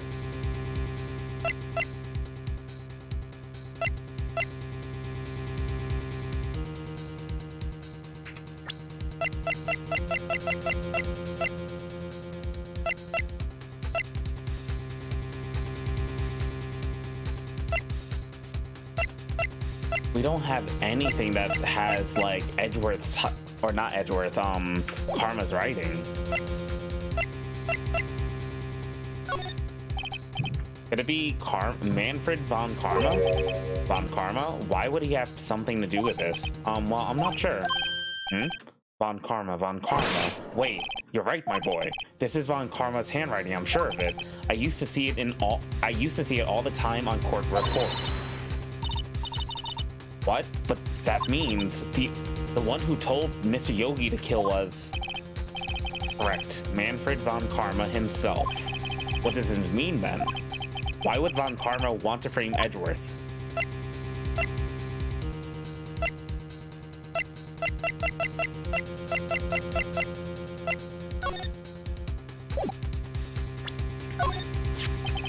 Gregory Edgeworth? He was a gifted man. His death was truly a loss. I wonder what would have become of Von Karma were he alive. Wait, why though? So tomorrow we'll see the completion of not one but 2 trials.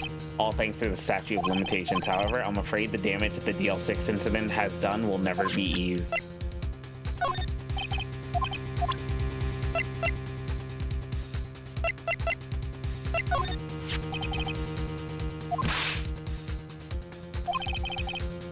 Fiendish planning that went into this murder, and he almost fell right into his trap. The creep. Oh, she was a beautiful woman. I'm truly sorry about what I did. Huh? Sorry about what? I think I'll stay out of this one. Oh, I think he's talking about not defending Maya.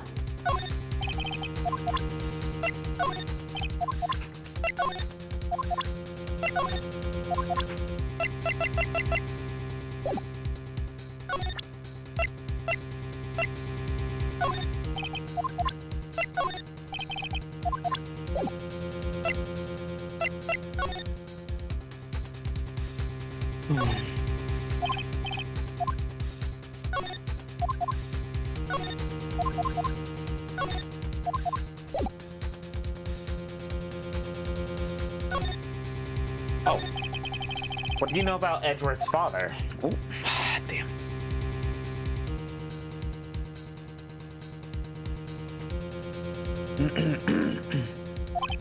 He was a defense attorney without peer. It sounds trite, but it's true. Well, he may have had one peer now that I think about it. Your mentor, Mia Fey.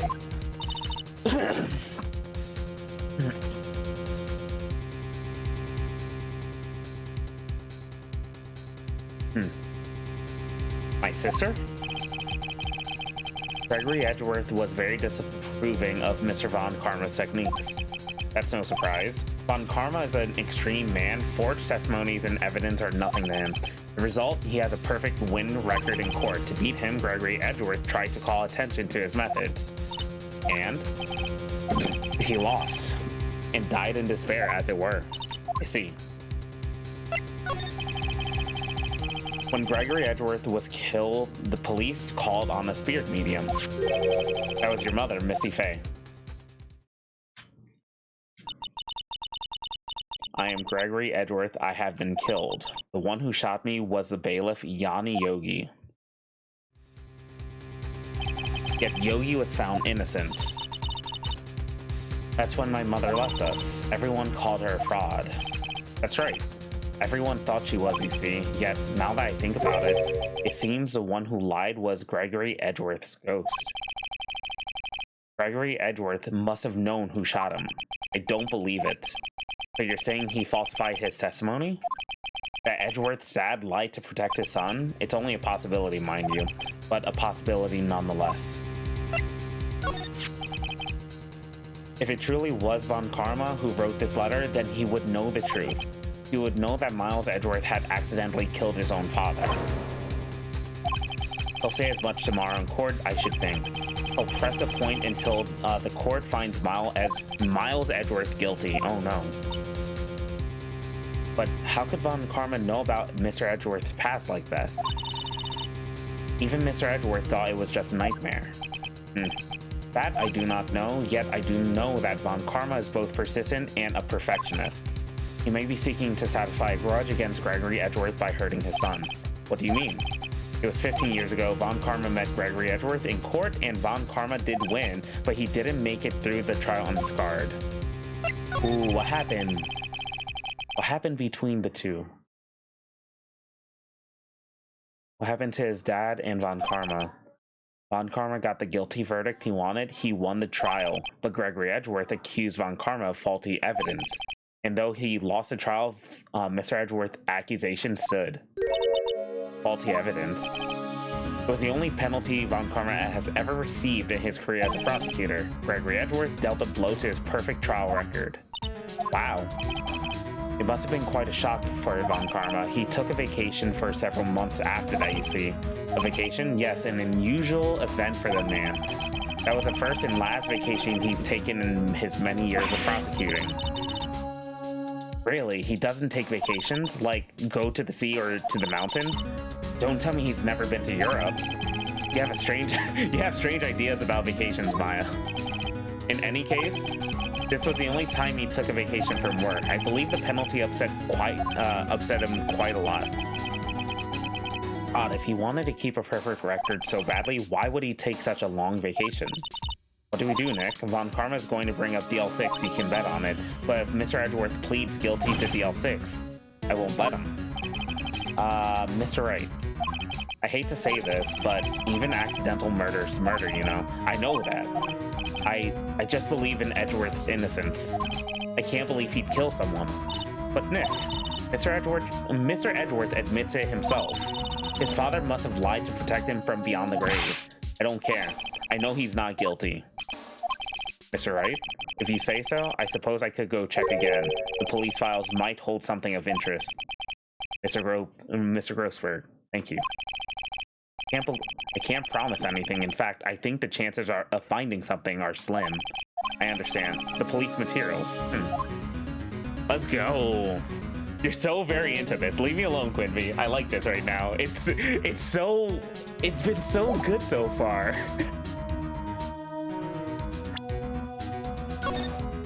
I'm invested.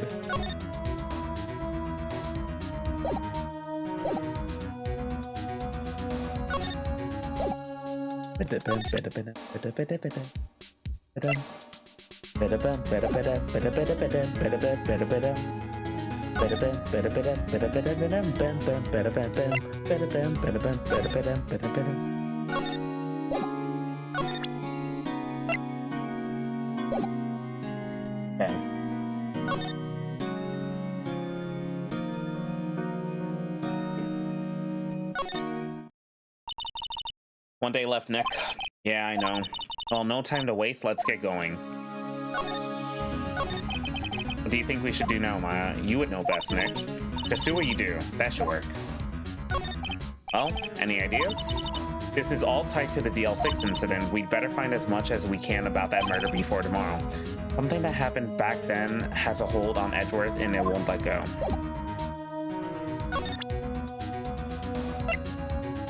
It's possible that Polly might know something.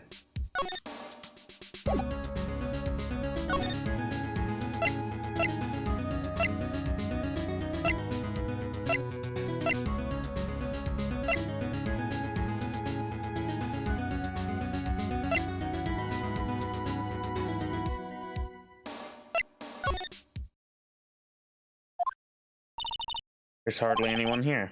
Everyone must be looking out for the old guy, Yogi. Ah, it's you. Don't think Gumshoe will be coming back today. He's staying out late looking for someone. That sounds like Gumshoe is pounding the pavement for real. We were wondering if we could check out the records room again? Well, now, I can't have just anyone wandering around in there. Well, but I guess Mr. Von Karma is in there now anyway. You can go in as long as he's there. Von Karma? Yeah, he just arrived, actually. Von Karma's in the records room? Uh-oh. Uh-oh. That's a no-no.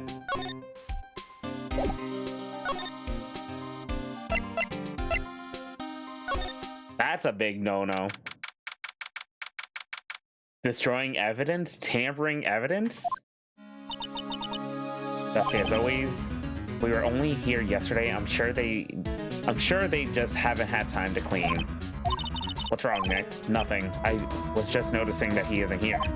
On Karma.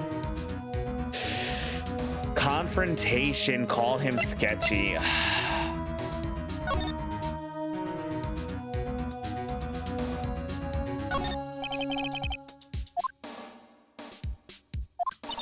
Wow, these are all case reports? It seems like a graveyard of police cases. I guess my sister's case report is in here too, quietly gathering dust. There's shelf stuff with case files in the back of the room too. Forgotten cases rotting away for eternity. Nick, let's get what we need and get out of here. All this stuff is getting to me. Guess we'll do that in a moment, Maya. Nick, it's locked. They must keep important case files in there. Okay. One of the drawers here is open. Someone must have been looking into it recently. The label says unsolved cases evidence. Unsolved cases? Nick, the file for DL6, it's completely empty. What? What are you doing in here?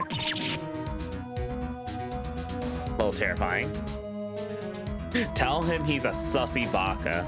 Mansis von Susma. Von Karma? You. How do you know my name? Huh? Have we met? What are you saying? We see each other every day, don't we? We're Miles Edgeworth's defense team. Defense team? I beg your pardon. You see, I rarely remember defense attorneys. They're like bugs to be, needless things to be crushed. I can see how this guy was Edgeworth's mentor. Yo, that smile is like, no.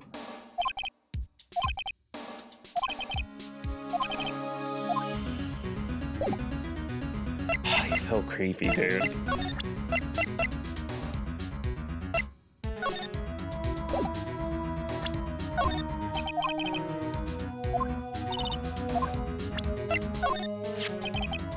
Mr. Von Karma, have a look at this.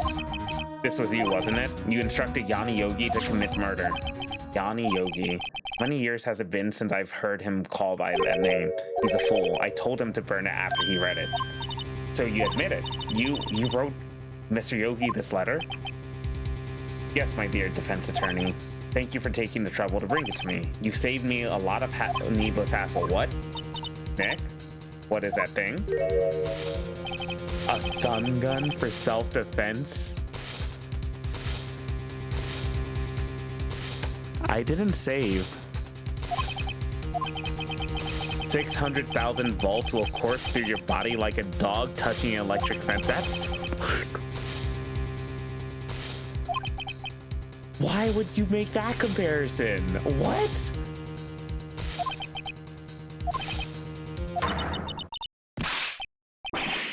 What are you... Nick, run. No!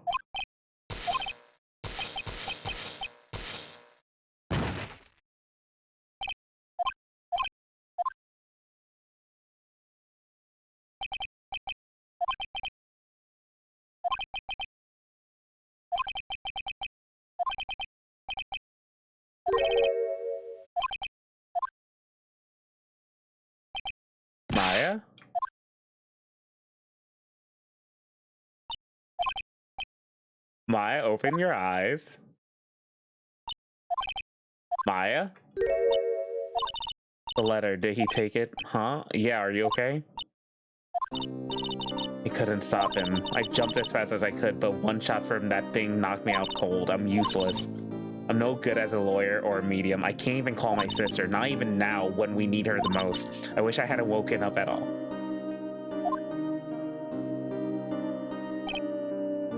Maya, there has to be some way I can help her. I better do something about her self-confidence first. Maya? She's holding something. What is that, a bullet? The L6 incident evidence number 7 taken from the heart of Gregory Edgeworth. I remember. Von Karma was holding this when Maya jumped him. Okay. I'll prove it to you, Maya. You're both definitely not useless. I'll prove it tomorrow in the court.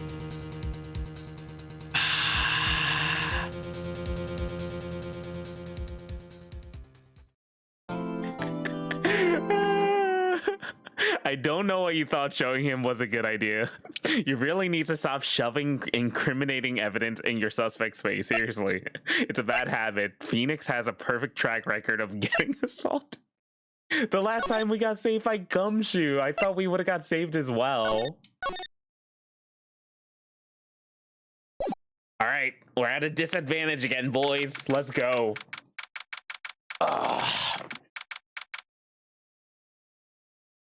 Hold on, before we continue, let me fill up on water because there's gonna be a lot.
Wait.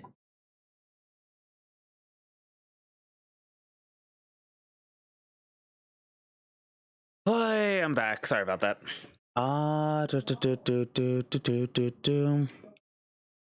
It's a shame that highly secure police station doesn't have security cameras in the evidence room. Oh my god. Hopefully other departments learn from their mistake and install security cameras in evidence/storage rooms. I'm sure that would be beneficial. It would probably be very beneficial. All right, let's go. 9:51 a.m. December 28th, District Court Defendant Lobby number 2. This is it. Judgment Day. Today things are going to get settled at last. A lot of things. What's the big idea? Sorry, Nick. I only touched your shoulder.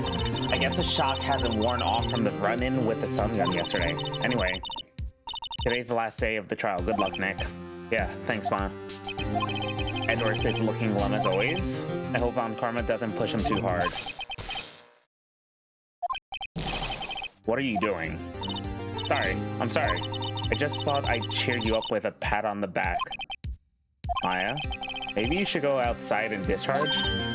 Right, good idea.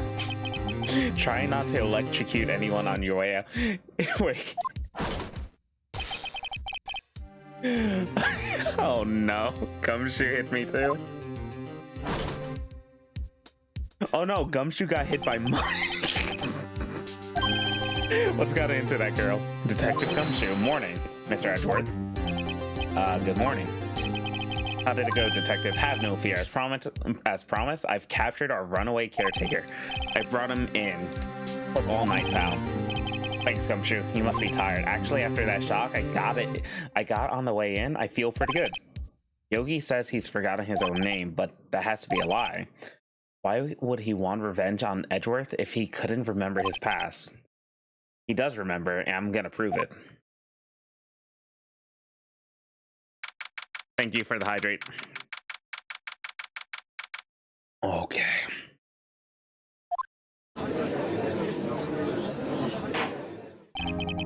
Court's now in session for the trial of Miles Edgeworth. Defense is ready. Prosecution is ready. Oh, he spoke. Right, very well. We've reached the final day of our proceedings in this trial. I ask that the prosecution submit decisive evidence. Understood. Come on, don't be don't be awed in silence by every little thing he says. Very well, Mr. Von Karma, your opening statement. Right. Thanks to Detective Gumshoe's efforts, the boat rental shop caretaker has been arrested. In yesterday's trial, the defense asserted that the caretaker was the murderer. However, the caretaker has yet to confirm this. I would like to ask the defense to cross-examine him as much as necessary. Very well, please bring the witness into the courtroom. Ladies and gentlemen of the court, I believe you all remember our witness. He lives in the boat rental shop on the lake from where he witnessed the incident. In addition, he has currently lost memory of his name and identity. Witness, why did you run away yesterday? The witness was not running away, as he will now testify. I see. Very well. Please begin your testimony.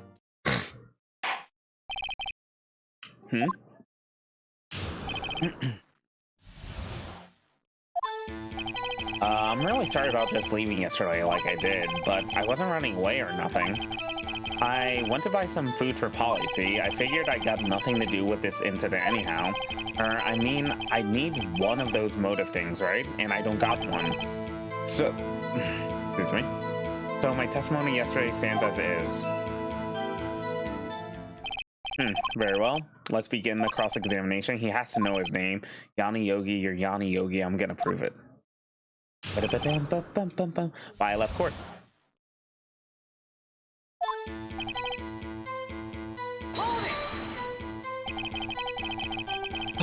I'd call what you did running away and not just leaving. You heard Larry's testimony and realized you were in danger. No. Now, Mr. Wright, there's no need to rush to conclusions. As I said, the witness was not running away. Listen to the testimony. Teachers seem to relax. In fact, they both do. Von Karma and Yanni Yogi. Okay, so we gotta make Yogi unsettled. Then why did you leave? He's just about to say why. Is it so hard for you to just quietly listen when someone's talking? If I sat quietly, Edgeworth would be guilty in 3 minutes. Food? Yeah, Polly is a bit of a gourmand, you see. He only eats these high-quality bird pellets from France. They only have them in the big pet shop downtown. But you weren't arrested until this morning. Why didn't you go back to the caretaker shack? Well, I kind of got lost, you see. The witness has trouble remembering things sometimes. When the police apprehended him, he was saying he was on his way back to the shack.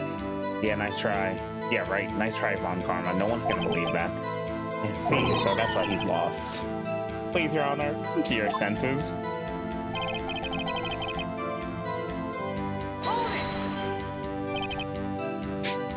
You've lost much of your memory, is that correct? Yep, seems like it. Then how can you know that you didn't have anything to do with this incident? Or maybe you're lying about not having your memory, You know exactly who you are. The witness has testified quite clearly that he has no memory of who he is. If you claim he's lying, then show the court proof. How am I supposed to prove what's going on in that old coot's head? That's impossible. I'm glad you've come to your senses, Mr. Wright. Well, please continue. I don't know how to pronounce it. Leave me alone.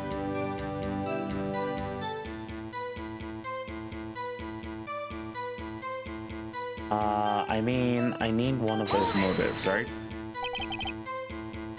How can you say you had no motive? I say you do. You had a grudge against Edgeworth and the victim, Robert Hammond. That's why you took revenge on him, right? Please don't make me repeat myself, Mr. Wright. This witness has no memory of anything beyond several years ago. He can't possibly hold a grudge. It's impossible. I have to prove he's lying about his memory, otherwise it's going to be the same thing over and over until the trial ends. Why'd I say something, Mr. Wright? Yes, Your Honor?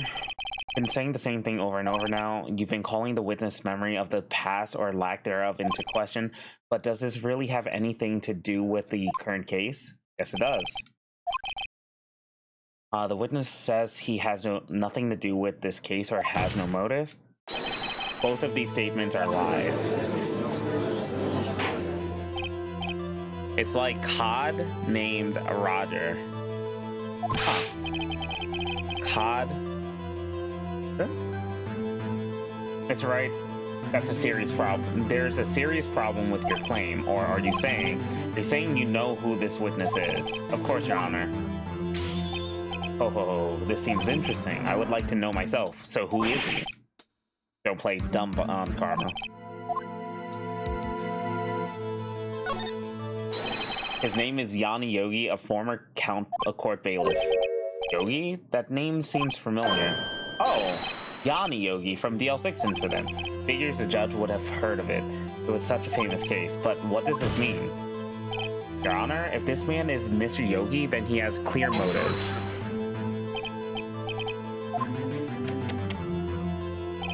Jumping to conclusion.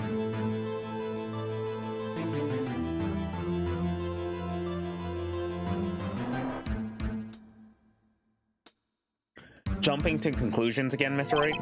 This witness is Yanni Yogi? Fascinating. However, how do you propose to prove this to the court? This is a court of law, as you may recall. You need proof. And allow me to repeat once more that the witness has lost his memory. This is it. I have to do this now. If I can't prove he's Yogi right here, right now, then I've got nowhere else to go. Next, are you going to prove it? How can you prove that he's Yanni Yogi? Okay, it's actually quite simple. Your Honor, please take this man's fingerprints. Then we'll compare them to the fingerprints on file for Yanni Yogi 15 years ago. I see, that makes sense. Huh? So very sorry, Mr. Wright. Why? The witness has no fingerprints. What? No fingerprints? I'm assuming they were burned off? I wonder what would happen if you said he's Gregory Edgeworth. God. Or you see, before I worked as a caretaker, I worked at a chemical plant. I burned my fingerprints working with the stuff. Yup. God. What? Yogi, you sneak. You burn your fingerprints off to hide your past. Well, if the witness has no fingerprints, I guess we will not be able to prove his identity.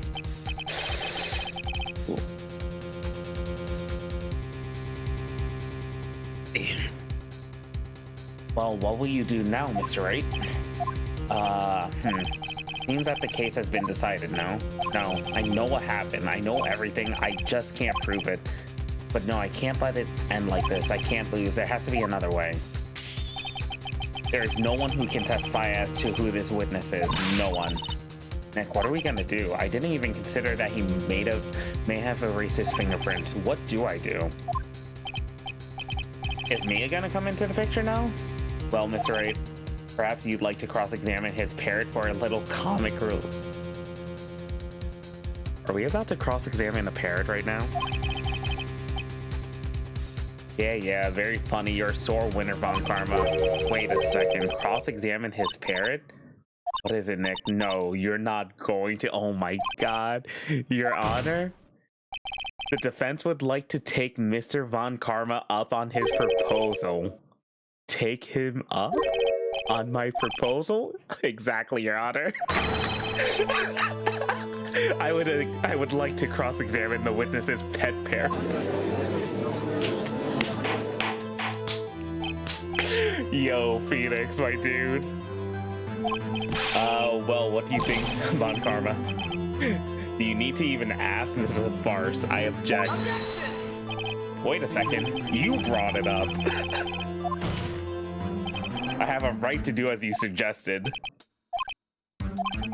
Well, if you're so desperate, then please be my guest. Of course, should you go through with this and nothing comes of it, then I hope you're ready for the consequences. Nick, this is crazy. Well, still want to go through with your little game? Yeah, absolutely. Let the parrot take the stick. I'll cross-examine her, Your Honor. This is the most ridiculous thing I've ever heard. Von Karma's rigged every person's testimony, every piece of evidence, except the parrot. She's my last chance. At least I think so.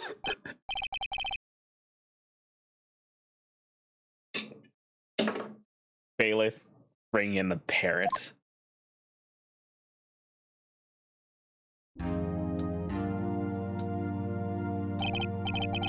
That's quite a bird. Please tell us your name. Name. The witness is ignoring me. It must hurt to be ignored by a bird. Very well, witness. Who is your owner? Please, testify for us. Phoenix's reputation is shot to the ground. Hello, Squawk.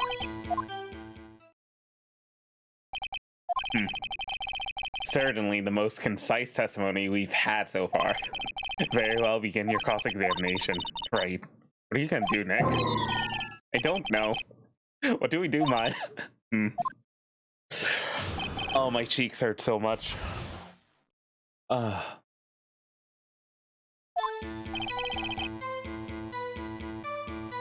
a bird. Witness, you can't just say hello and expect us to get anywhere. I want you to testify. Maya, you talked to her. Right. What do I say? Have we forgotten something?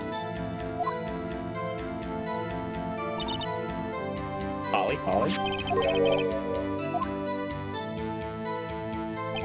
If I can get Polly to say that here, that will prove that the caretaker had something to do with DL6. Polly, have we forgotten something? Hello, Squawk. Oh, no. That's not what you're supposed to say, forgot. Something we forgot. Oh no, it's not working, she won't say it. This is ridiculous, why won't she say it? Something the matter, Miss Wright? Wait, don't tell me Von Karma expected. There's no way Von Karma would expect this. He couldn't have retrained the parrot, could he? Did he train her not to respond when we'd asked if we'd forgotten anything?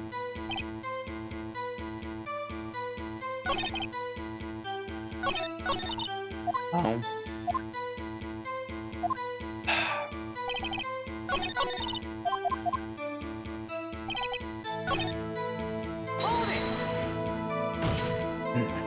Witness, you're here to speak. You must speak to me. Frankly, I can't believe you're speaking to the parrot.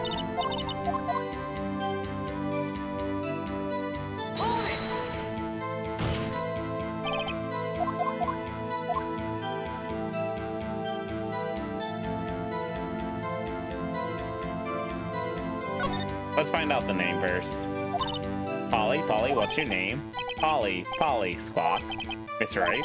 I think we've established that the spirit is named Polly. Does this have anything to do with her owner's identity? Yes. Ah, fascinating. You claim that the parrot's name will prove her owner's identity, then show us this proof.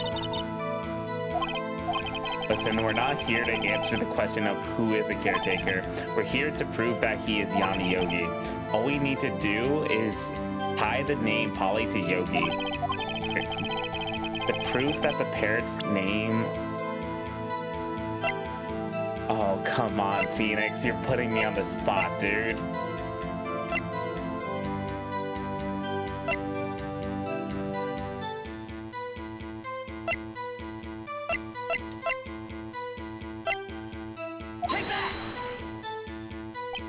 Mr. Wright, I had hoped you'd learn this by now. Making random guesses here is a waste of poor time. Wrong again, that is all. Well, at least I got full health, right?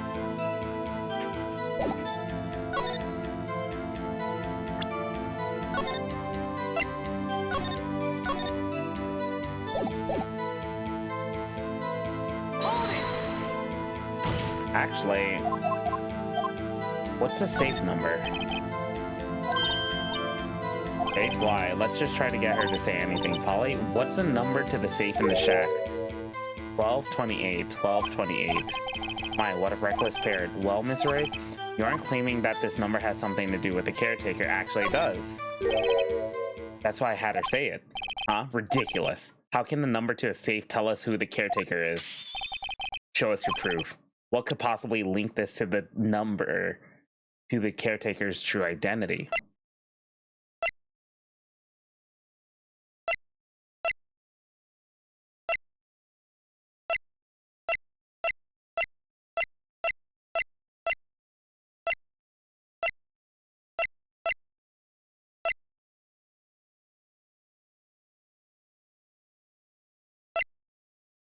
Let's use this. Hell yeah.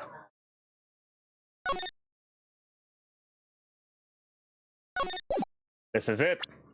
Because it's 1228. Take that! The DL6 case file? What is this obsession you have with this case? Miss Wright, where in this file is something relating to that safe number? Case summary. Found the case summary page. The case summary? Specifically, the date on which the DL6 incident occurred. The date of the incident, 12/28, December 28th?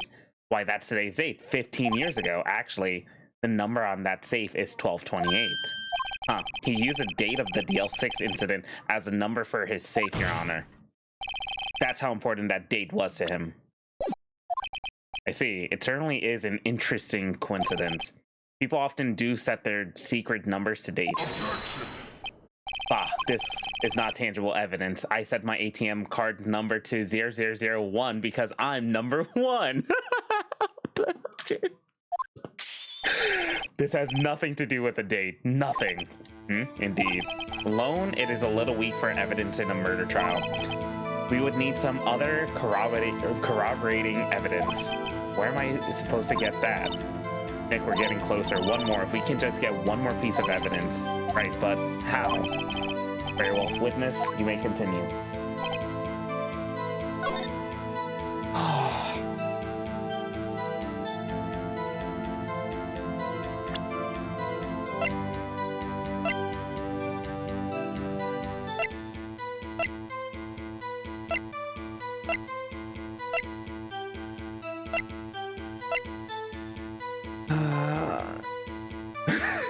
A man only needs number 1 to live.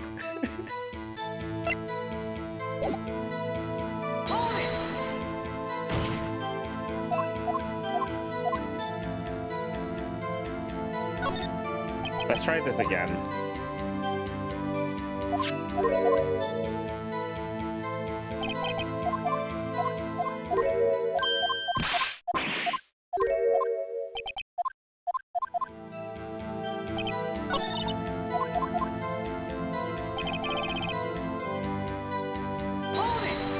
No.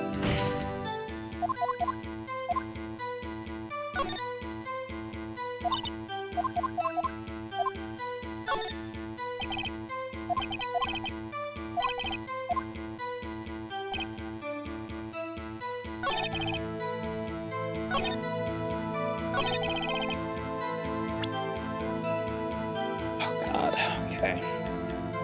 How do I solve this?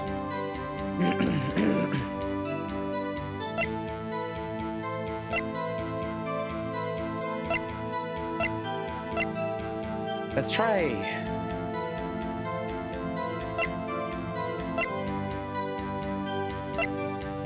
Would it be the DL6 bullet?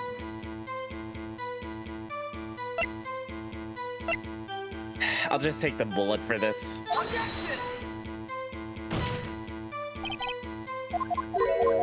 Yep.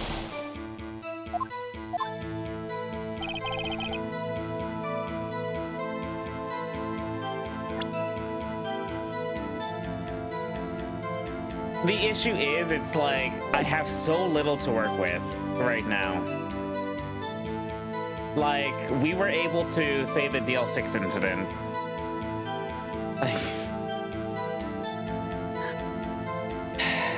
Yes, yes.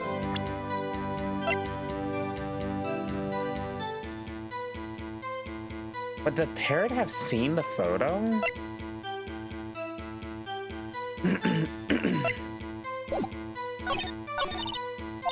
Well, I guess we should try to get some information out of her.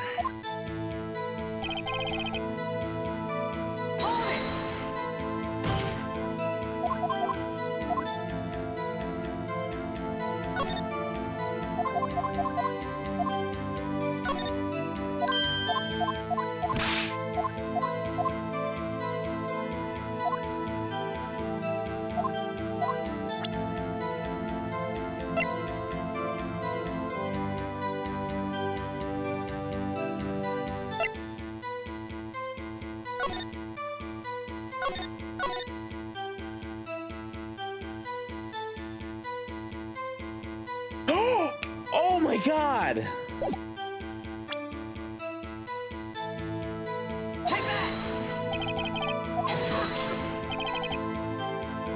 That's quite a large file you have there. Which page is this proof on then? Show us or stop wasting our time. Very well, Mr. Wright, show us the page. It's on the suspect data page. This page has all the information about Yanni Yogi. Right after he was arrested, his fiancée committed suicide, see? Indeed, it does say that, yes. What was his fiancée's name? Holly Jenkins. Exactly, Your Honor.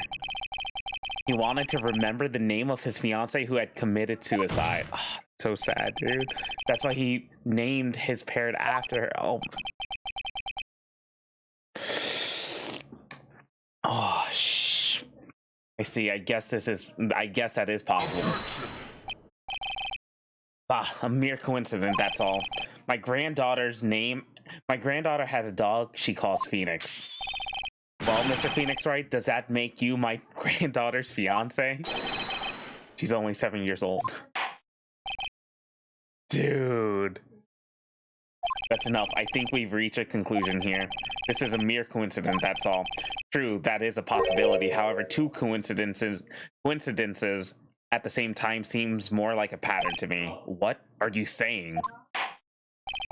Summon the caretaker of the boat shop immediately. Oh, let's go! Witness, tell us your name. Wait, the witness, he doesn't remember. No, it's okay. Oh, I've accomplished what I wanted to do. I'm done. Nick, he looks totally... I didn't see what Maya said. This is a real Yogi, I think, finally. He's been acting feeble to hide his true identity. Acting for 15 years. Well, let me ask you again. Please state your name for the court. My name is Yanni Yogi. 15 years ago, I served as a bailiff in this very court. Why does he look so cool?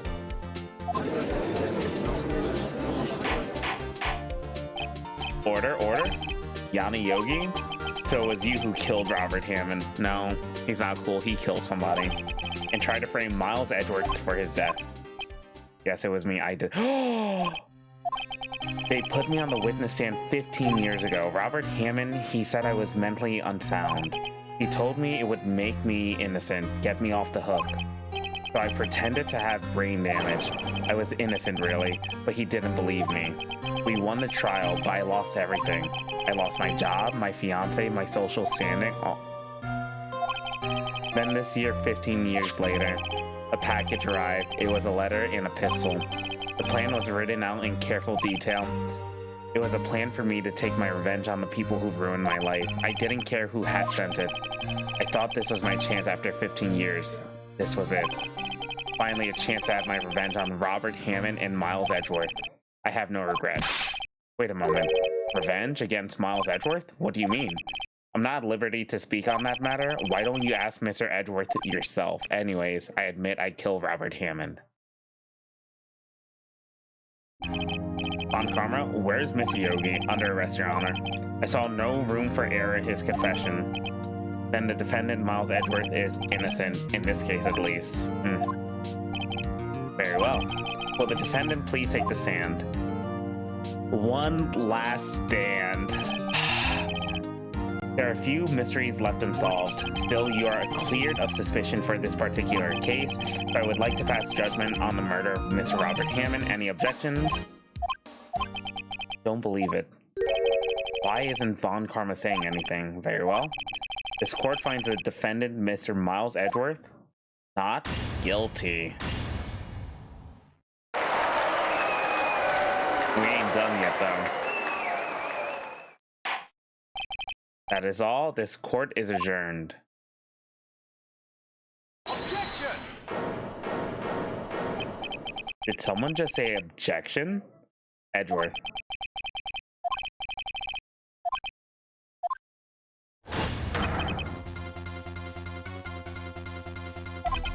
Your Honor, I object to your judgment. What do you mean?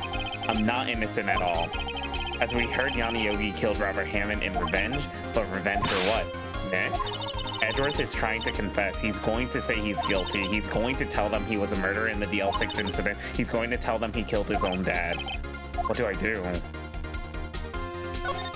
Objection! The judgment has already been passed. I object to Edgeworth's outburst. Didn't something like this happen yesterday too? I believe a certain witness raised an objection after a guilty verdict was passed. Oh, that would be hilarious. We must hear this new statement. We must hear Miles Edgeworth. He's right. We have a duty to hear Mr. Edgeworth out.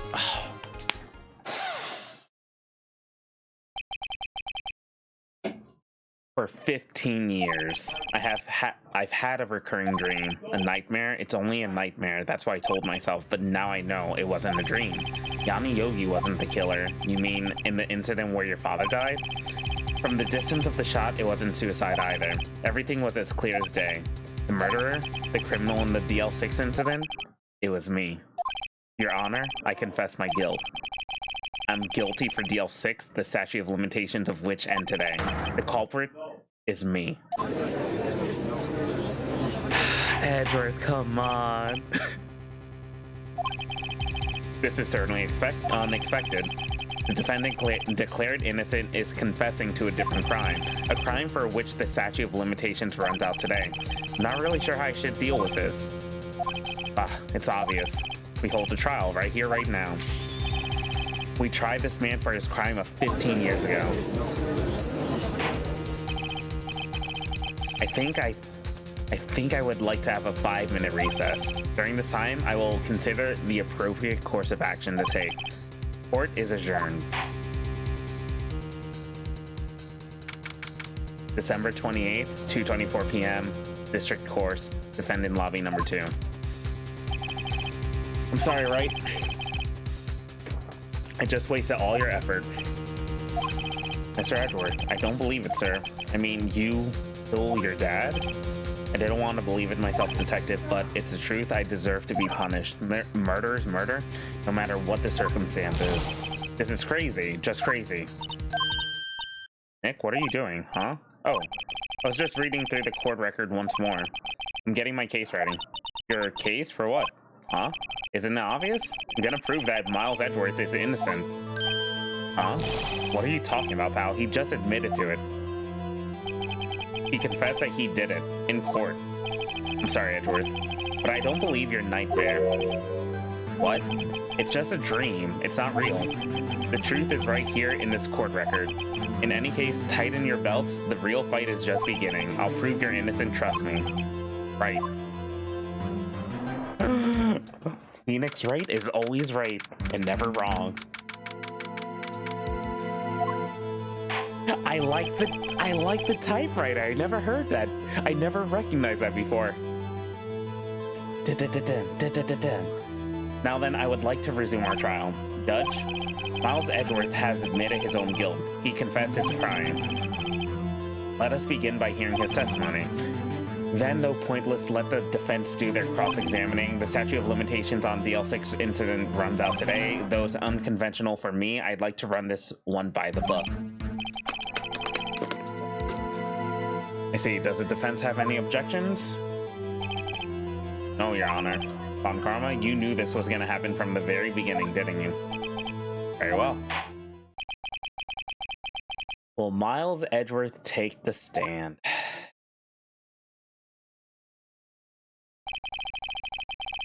Will the witness state his name and profession? Miles Edgeworth. Miles Edgeworth. Miles Edgeworth, I'm a prosecuting attorney. Mr. Edgeworth, 15 years ago, you mistakenly killed your father, Gregory Edgeworth. Is this correct? It is correct. And testify about this matter to the court. When Edgeworth was telling me about his dream yesterday, I noticed something. One detail didn't quite fit. This will be the key, but only if I can get it to work. Please, please. Oh, this is spicy, my dude.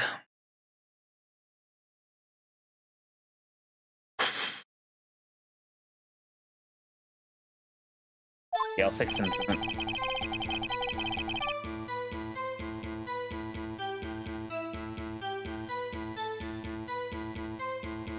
That day, I'd gone to the courtroom to observe one of my father's trials. As we went to leave, an earthquake struck, trapping us in the elevator. My father and Mr. Yogi lost their composure and began to argue. Just then, something heavy fell at my feet. I picked it up and threw it at Mr. Yogi. I wanted them to stop fighting. A moment later, there was a single gunshot, then a scream. It was a terrible scream. I remember it to this day. That's all. And until now, you thought this memory was a dream?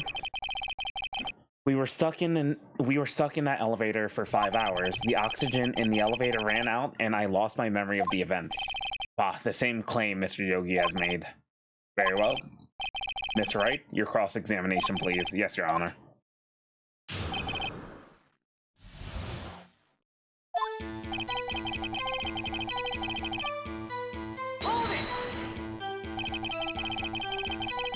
What was the trial your father was involved in on that day? I don't remember things very clearly. Only 2 things.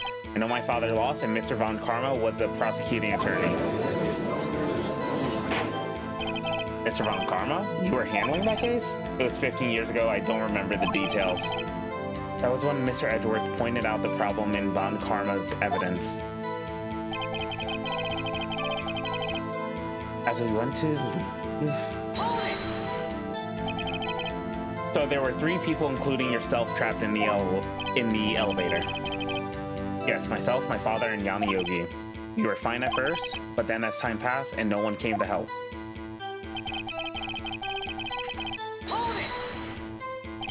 What did you do then? I was a 9-year-old boy at the time. What could I do? I was scared, trembling in the corner, but then... What was it? A pistol. I assumed it was a bailiff, Yana Yogi's. The safety must have come off when it fell from his holster. And you picked it up? What happened next? Did you know it was a pistol when you threw it? I think I knew. I knew it was dangerous, but the air was getting so thick I panicked. So you're saying that you threw the pistol at Mr. Yogi? I was, in a daze.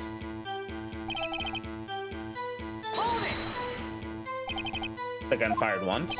Yes. I think after I threw it, I lost consciousness. Since then, they've echoed in my head every day. That gunshot and that horrible scream. That scream? It was a terrible scream I remember to this day. To this day. Yes, I can practically hear it now. I doubt I will ever forget that scream as long as I live. There it is. One part of the testimony clearly contradicts the evidence, but I don't know what it means.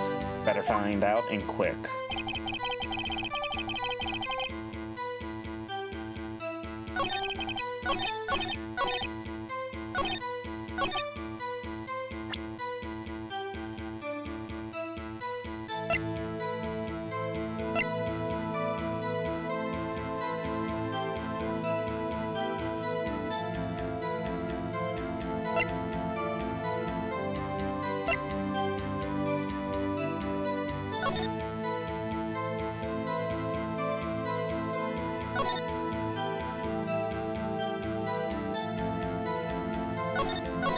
Wait.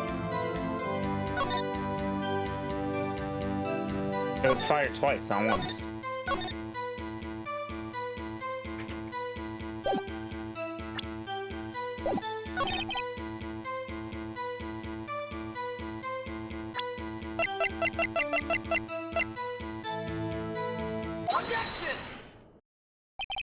Are you sure you only heard one gunshot? Yes, I'm sure of that. I heard the shot and the scream, then everything faded. I was unconscious until the rescuers came. I see. No, Your Honor. Unfortunately, you don't. Look at the file one more time. This plainly contradicts the witness's testimony. You do enjoy dragging out that file, don't you? I don't accept this evidence unless you can tell us what page it's on. What page contradicts Miles Edgeworth's testimony? It's the victim data. Look at the victim data in this file. It says quite plainly, the murder weapon was fired twice. Miles Edgeworth only heard one gunshot, yet the murder weapon fired twice. The first shot was the accidental firing when the pistol was thrown. So who fired the remaining shot?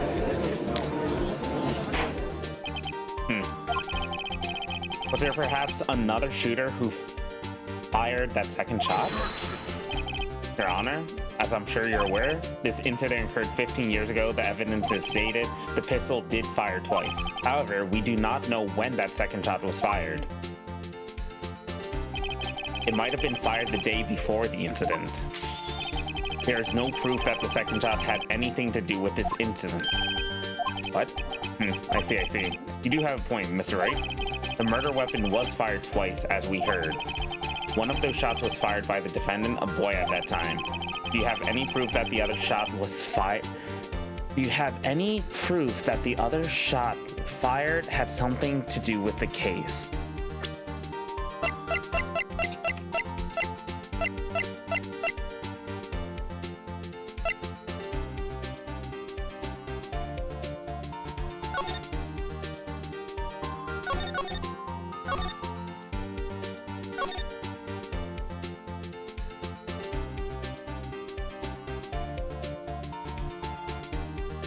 No way.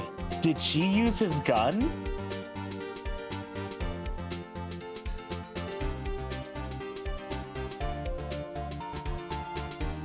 But that wouldn't make sense, though.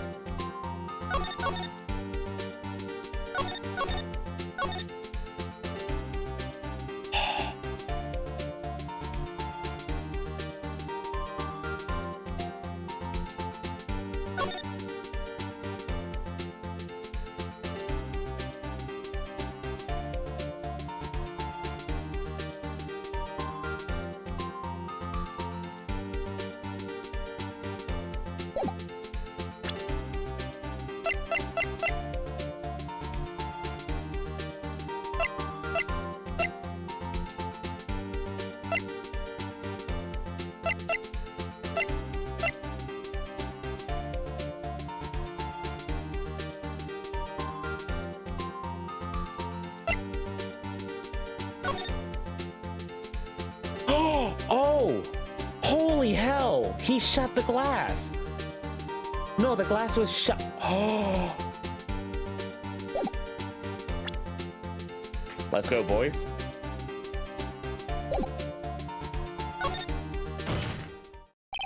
Your Honor, I think I will be able to show you proof.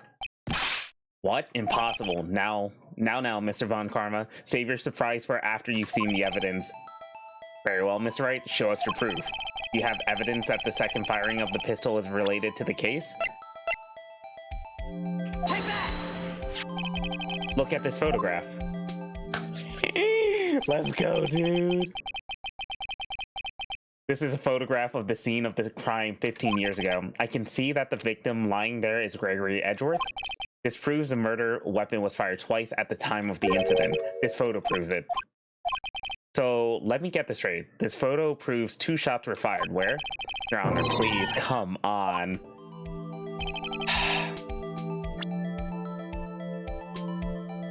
Take that! As should be obvious, the contradiction is there. I see a bullet hole in the door. Your Honor, Gregory Edgeworth was killed by a shot from the pistol, yet there's another bullet hole in the elevator door. We also know that the murder weapon was fired twice. Thus, someone other than Edgeworth fired that second shot.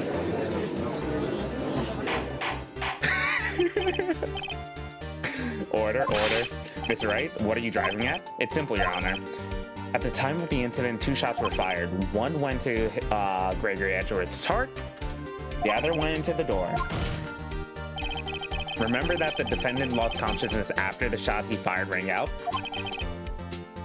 In conclusion, we must agree that the second shot was fired by someone else. Mr. Wright? But who could that be? Dude, I called it before. The murderer, of course. I knew I should have stepped in before your wild fantasies got out of hand, Mr. Wright. Look once more at the DL6 incident case file. Look closely. Try the case summary page. The case summary page, that's on page 1. Look what's written there. Not a single clue was found on the scene. If the pistol had indeed fired twice, then the other bullet would have been discovered on the scene. He does have a point. That second bullet has never been found. Why? Because the second bullet does not exist. The bullet that claimed Gregory Edgeworth's life was the one fired by his own son. This is the truth of the matter, the whole truth. It was undoubtedly something else that made that bullet hole in the door. Oh, did he get killed by somebody else? Mr. Wright has proven one thing to us quite clearly, that the murder weapon was fired twice at the same time of the incident. However, as Mr. Von Karma says, the second bullet fired was not found.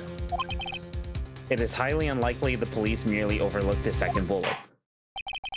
So all we have is a single bullet fired. I'm afraid I have to discount the defense's claim.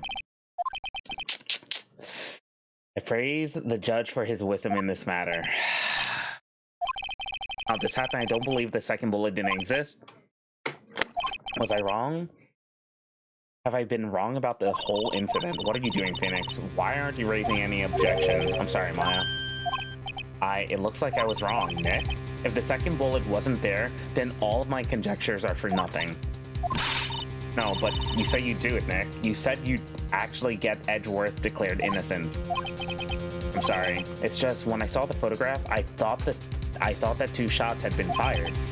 I was so certain of it, I thought I'd won. I thought there was another person, someone else who fired the killing shot, but now I was wrong to think it would be that simple. This case stood unsolved for 15 years. Well, it seems that we finally cleared up this incident. Only 1 bullet was found at the scene of the crime. That shot was fired by Mr. Edgeworth. Miles. I would like to ask one thing of Miles Edgeworth before passing my verdict. Have you been paying attention to the trial so far? Yes, Your Honor. Do you have any objections? No. No, I do not. So you killed your own father through that though that was not your intention. Yes, I did. Oh no, he's accepted the guilt. Very well, the statute of limitations on the murder of Gregory Edgeworth runs out today. Therefore, I must pronounce a verdict on the defendant today, right here. Right now. Indeed. Does anyone have any objection? I've been here before. It's just like my first day in court. There are so many things I know I should be saying, but my mind's gone blank. I can't find the words. Mr. Wright? Let's go. Your Honor? I object. Miss Wright, on what grounds do you object, Heck? I don't know. His case is perfect. Oh no. It must exist. The second bullet. What? What did you just say? The second bullet must exist, but where? Someone Wait, Von Karma took it. It seems waiting is not going to produce us any answers, Mr. Wright. Wait, Your Honor. The second bullet, it existed. What? But we just heard proof that it does not exist. I realize that, Your Honor. I'm really grasping here. He's grasping for straws? It's just someone took it from the scene of the crime. That's what happened. But who? The murderer. Yo, is Von Karma the murderer? I'm still thinking about that one. So the criminal took the second bullet, but why, huh? First of all, how would they have found it? It's not easy to find a straight bullet, Miss Wright. Was there some pressing need for the murderer to search for the bullet?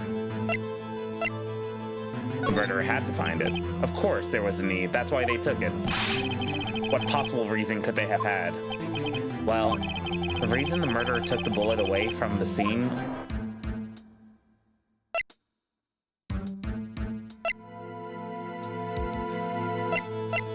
It would be proof.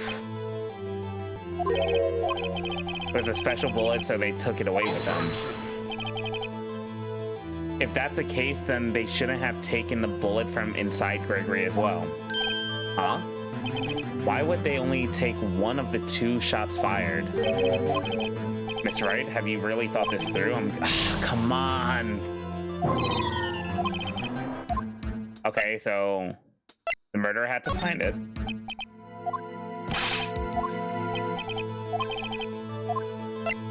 They were cautious. It was a cautious sword, you see?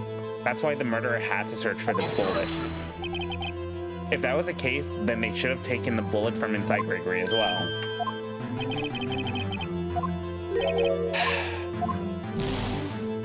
Oh my god. The murderer didn't need it.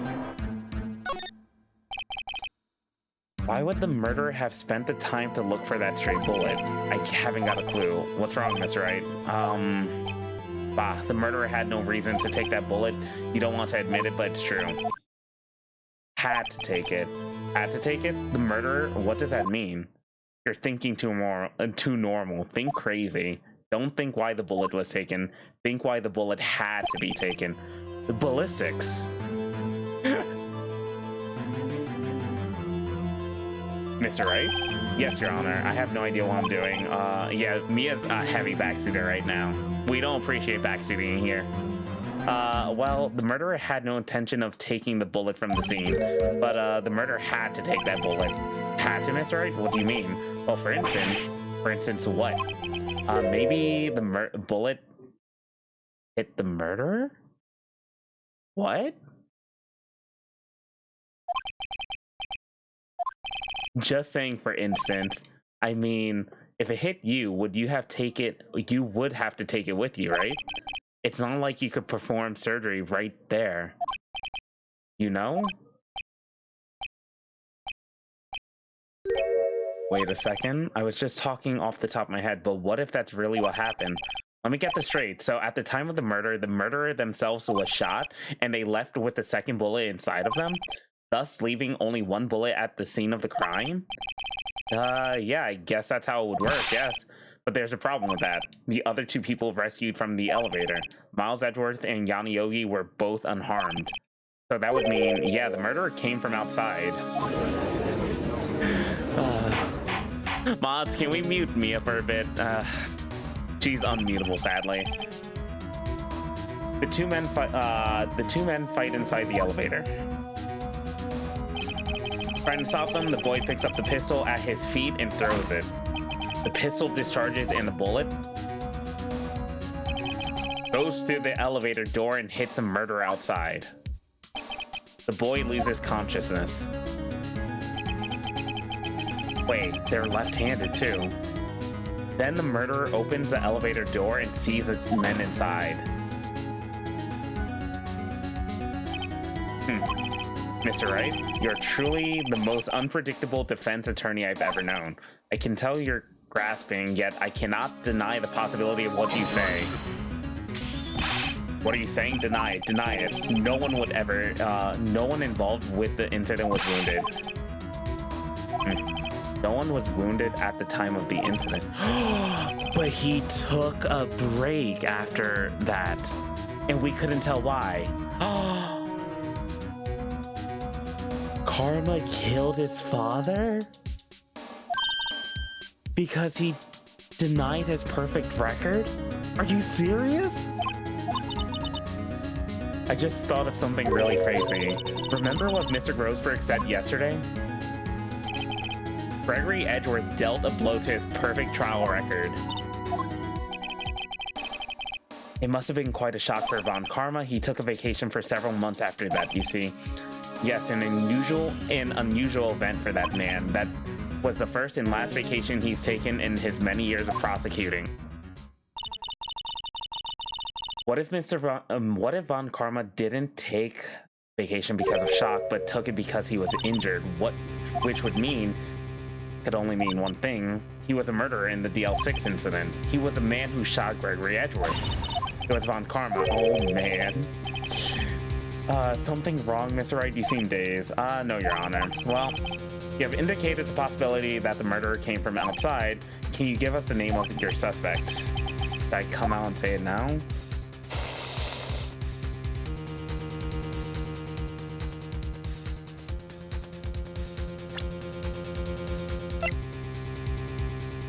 Alright, we're gonna be spicy. Your Honor? There is a suspect, one lone suspect. Well, that's certainly interesting news. Very well, Mr. Wright. Who is your suspect? Yeah, hands are shaking. Von Karma. Von Karma?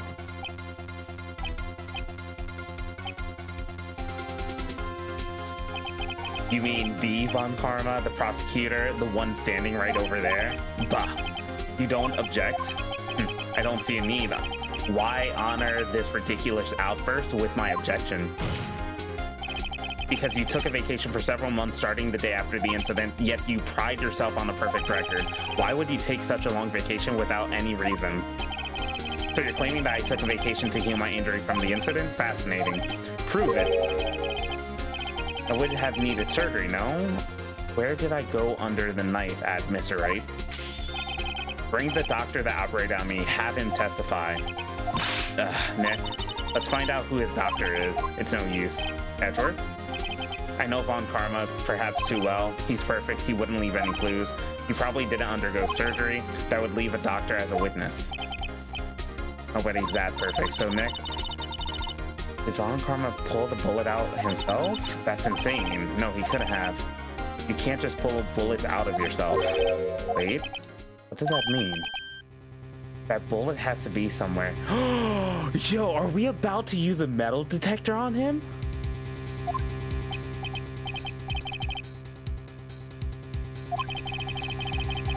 Can you provide evidence to prove that I was shot? Alright, Von Karma, I'll prove it. I'll even use evidence. I know how much you like it. I know how you like it so much. What? The evidence that proves Von Karma was shot is the metal detector. He wouldn't risk surgery, leaving an evidence trail. So then I ask, where is that bullet now? I think it's unlikely that Von Karma performed surgery on himself. You don't mean... Dude, I can't believe he left it inside his arm all those years. There's a possibility that the bullet is still inside Von Karma. Oh.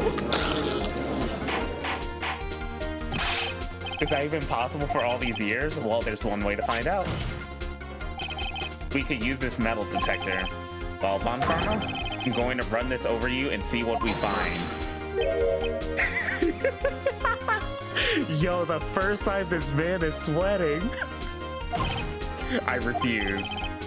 You refuse, but refusing this means you acknowledge that the bullet is still inside you. Order. Your Honor, the defense requests that we be allowed to use a metal detector. Judge, I call for a suspension of this trial. This is an invasion of privacy. The statute of limitations runs out on this case today. It was you who said we had to end it right here, right now. Enough. I permit the use of the metal detector. Mr. Von Karma, you will submit yourself to testing. Nick, what does this mean? I don't know, but we have to give it a shot. Dude.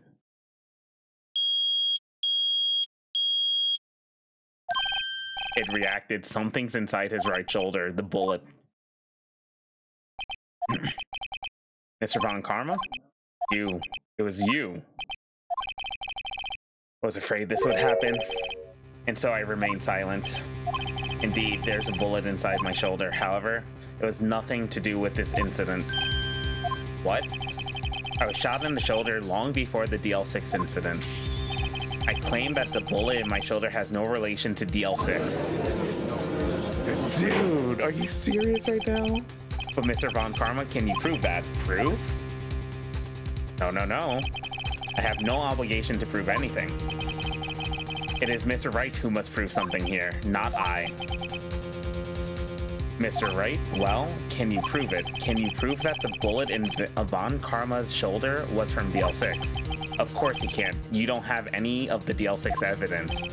That's because you took it out of the records room yesterday. With no proof, you cannot convict me of any crime. So sorry, Mr. Wright. Nope, I got one little thing right here, and guess who got it for me? You are so close, one day away from freedom. But you see, I have proof. What? Who would have thought you would dig your own grave trying to convict Edgeworth? I can link that bullet in your shoulder to the DL6 incident because of ballistics. And here's my final proof. Thank you, Maya. Take that! That's a bullet? Where did you get that? This is a bullet used in the DL6 incident. This was taken from the heart of the victim, Mr. Gregory Edgeworth. The bullet is preserved quite nicely with all the ballistic markings intact. Ballistic markings? You may recall the term. It came up in the first trial 2 days ago.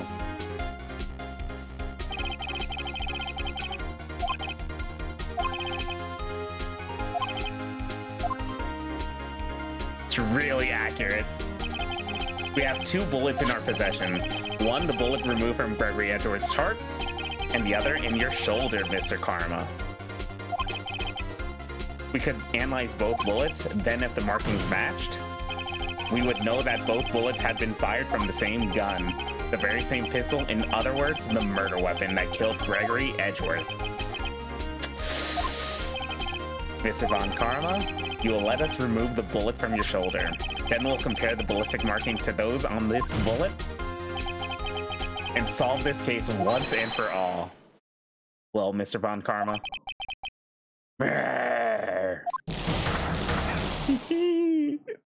We defeated the boss. Let's go. Oh, God. That scream. I've heard that scream before. Wait, I know. Oh, it was the same scream.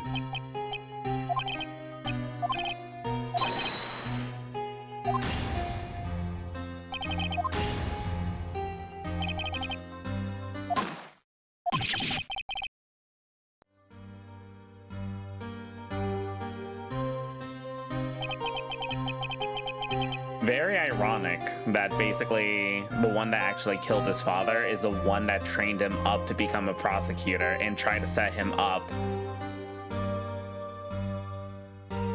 It's that scream I heard in the elevator 15 years ago. Von Karma, it was you who screamed.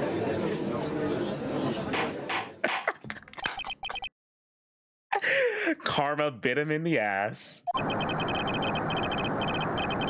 Edgeworth, only you dared defy me. So it was you. You and your father are my curse. Your father shamed me with a penalty on my record, and you left a scar on my shoulder that would never fade. I'll bury you. I'll bury you with my bare hands. Death. 15 years earlier. Chief Prosecutor, I am sorry. Von Karma, it's not like you to make this kind of error. I never would have thought that Edgeworth would be the one to catch you. I was careless. I'm sorry, but you will have to be penalized. I've covered for you in the past, but not this time. Edgeworth. It was a shock like none I'd ever known. Me? Penalized? It took hours for me to regain my composure. Suddenly I found myself in the darkness. I was in the court records room. I must have wandered in there without thinking where I was going. The room was pitch black. The lights must have gone out.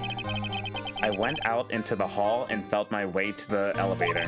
I pressed a button, but nothing happened. Then, there was a noise.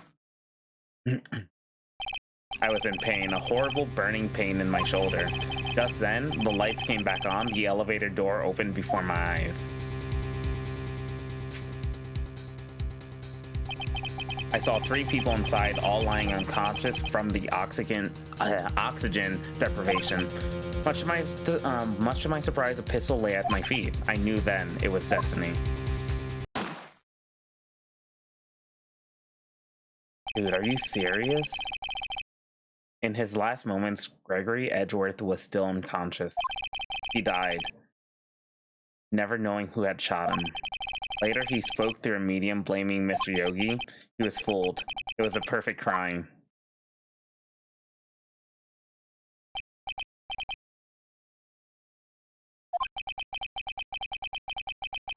Who would have thought another man would have come to open that elevator door? Judge, what? What are you doing? Do your job. Bring an end to this miserable charade. Now, end it. Very well. It appears that we have come to a very long way to the end of this maze. 15 years later, Mr. Miles Edgeworth, yes, Your Honor. You are innocent. You are innocent. As he said, it was all a nightmare. Yes, Your Honor. This court finds the defendant, Mr. Miles Edgeworth, not guilty.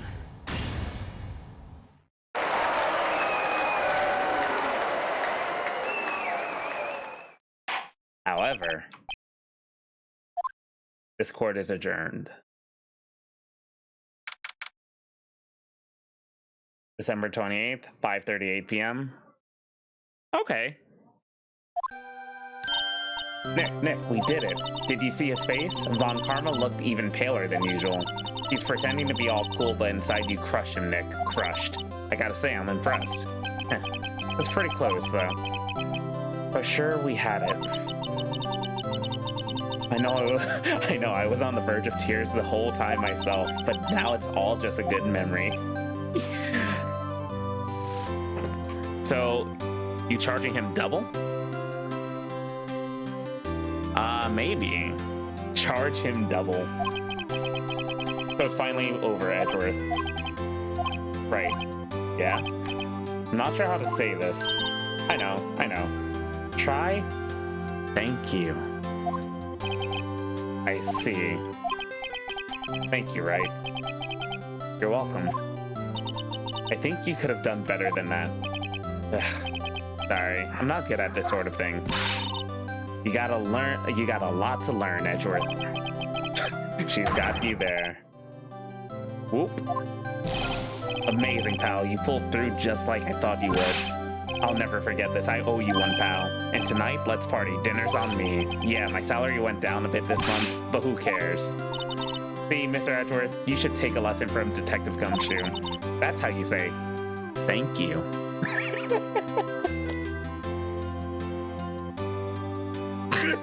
Smug Maya should be an emote. I see.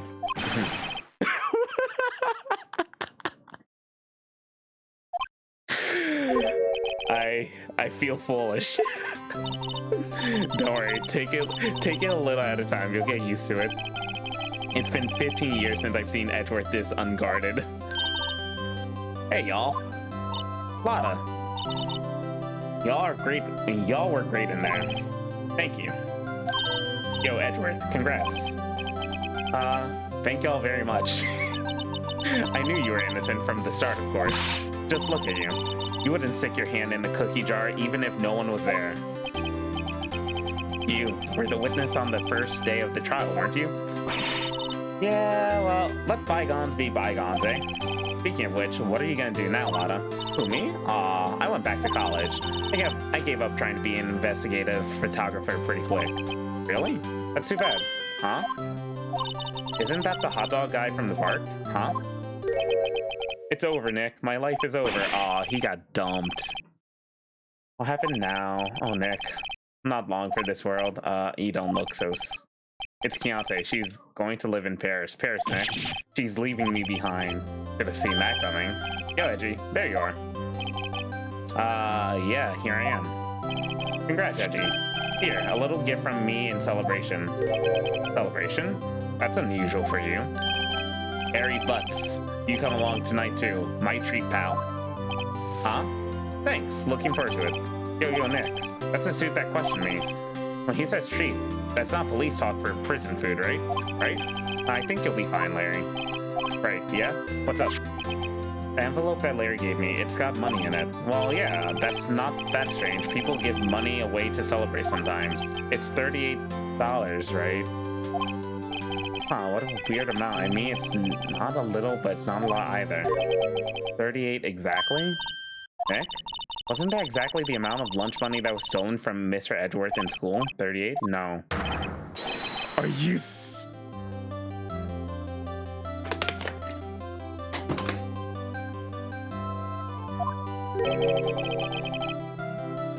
What are you so surprised about, right?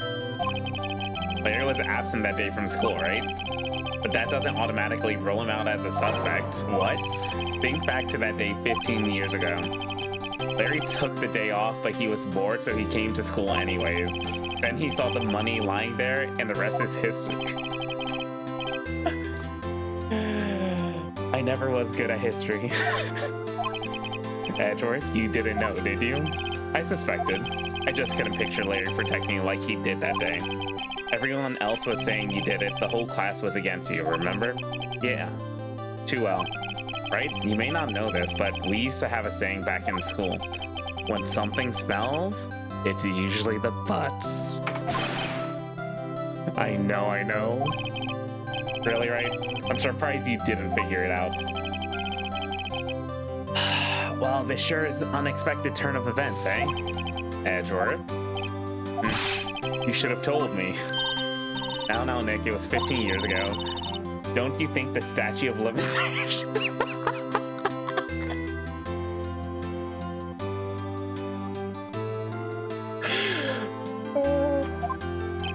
I'd say so, yes.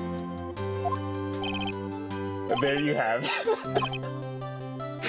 Where does that leave me? I became a defense attorney because of what you two did. Well, you have always been something of an insufferable emotionalist. Yeah, you get worked up too easily to death. The death sentence for you both. Man, if only I'd known, I'd become a prosecutor. The same goes for me, only the other way around. For the longest time, I thought that I might have killed my own father. I thought I might be a criminal. I became a prosecutor in part to punish myself. If I'd known the truth, I might have become a defense attorney after all. Oh my god, Edgeworth. Want to switch rate? Hey y'all, line up. I'll take a photo. Hey, photo time, let's go. And after that, dinner's on me. Detective Gumshoe took us out on the town that night. We celebrated Edgeworth's newfound freedom, even though Edgeworth himself was still in detention. Larry's a better criminal than Von Karma, confirmed. Whoa, I went a little overboard yesterday. My head hurts, huh? It's only 5. Maybe I should go back to sleep. Huh? What's this? A letter?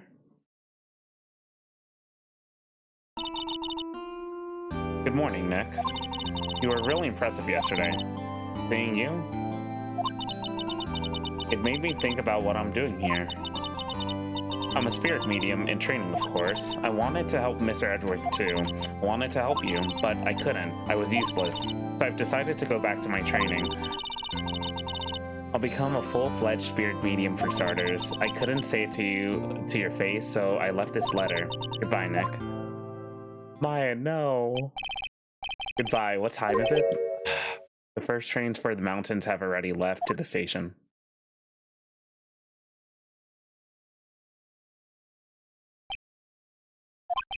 I guess I'm too late. Hey, Nick, Maya.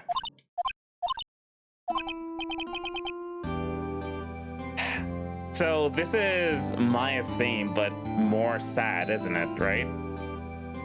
So you're leaving? Yeah.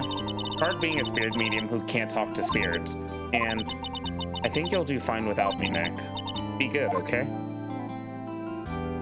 Hold it!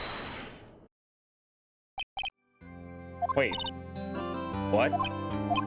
I never could have saved Edgeworth without your help, huh? On the last day of the trial, I heard her. I heard Mia's voice.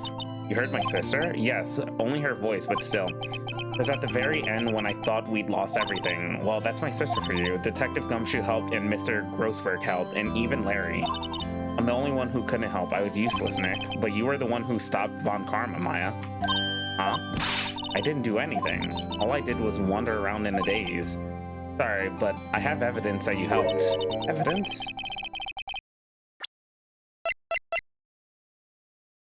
Take that!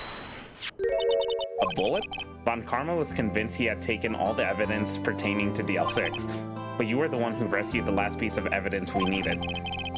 This was a bullet that put an end to Von Karma, and you were the one who gave it to me. Nick. Thanks, Ma. I couldn't have done it without you. I'll be back soon. Huh? I'm going to complete my training and come back.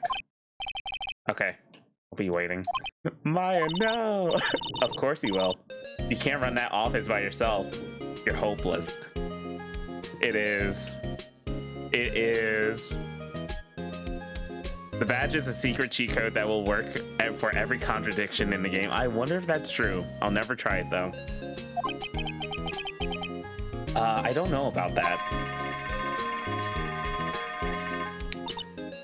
So, this is it.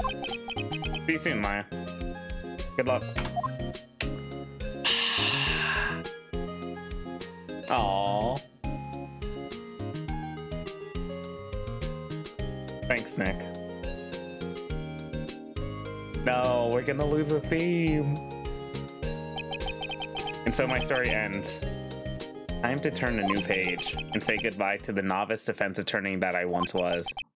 Now a new story begins. With the same old crazy cast of characters.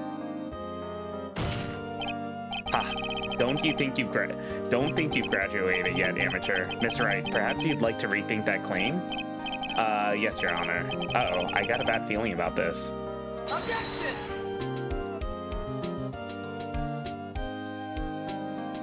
Wait, that's the end of the first game?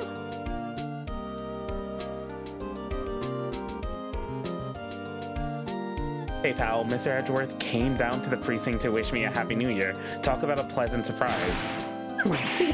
Detective Gumshoe. Then he hung his head low and went right back outside. Kind of like he was embarrassed or something. Strange, huh?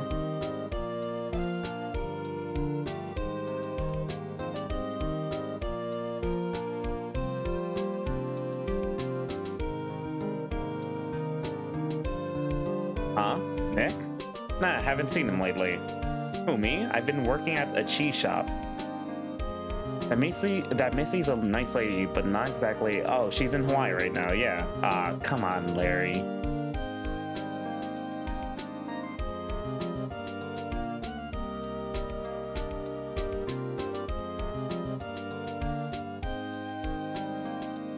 Who, right? Yeah, I remember him. I hear he's been busy lately. You know, not to ring my own bell, but I sort of taught him everything he knows. I'm sure he's grateful. Freaking pain.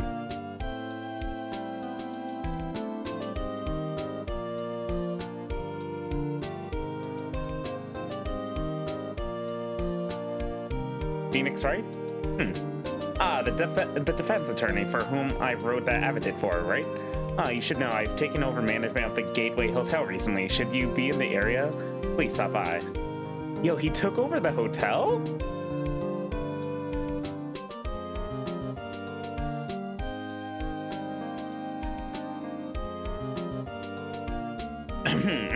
Oh, it's you. Phoenix, Wright? Yes, Mia's understudy, was he not? I wonder how he's doing. Haven't seen him of late. The days of my youth. Like the scent of fresh lemon, you see.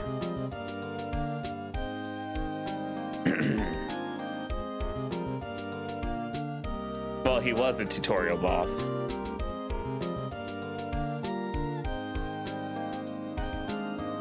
Phoenix, Wright? Is he an actor? Well, I'm not buying it. He can't be a star with a name like Phoenix. Did you know? Oh god, I can't read this.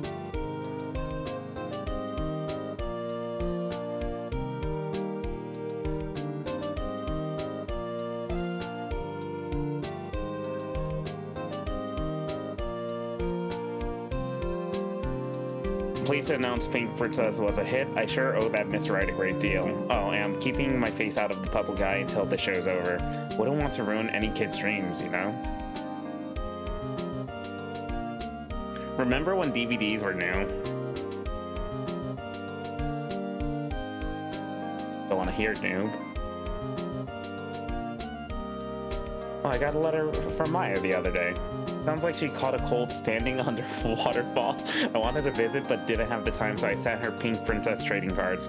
She says she can't buy them where she is. What kind of place is she living at anyway?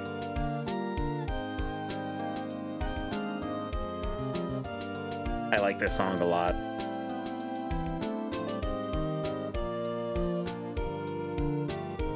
Right? Who's that? You want to talk? Let's talk Pink Princess, alright? But, you know, I snuck into the studio the other day, and I saw her, the one inside the Pink Princess suit. What a dog. That's kind of a shock for a boy at my tender age.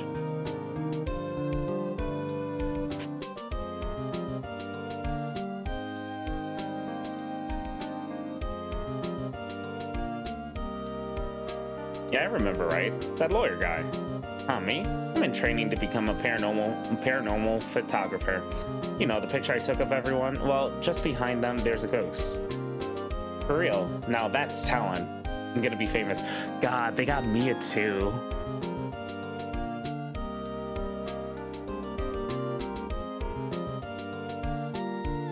This was a cute game. Aww.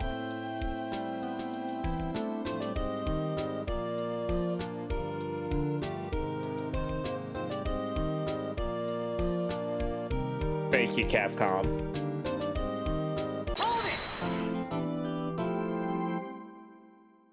Episode 5. Oh god, it's not done yet. It ain't done yet.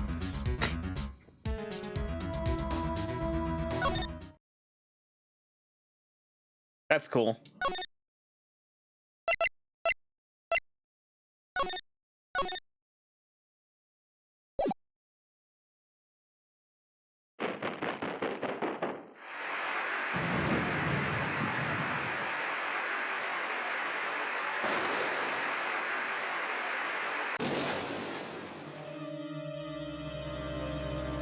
Oh.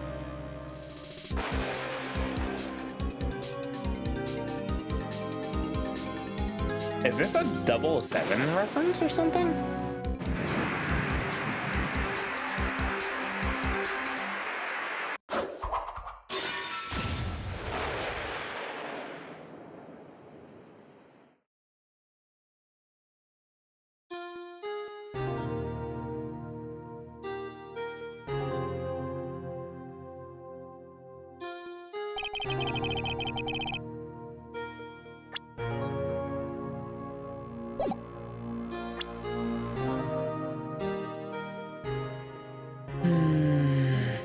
This case has some truly magical music that's not in any of the other cases. I kind of hear it so far.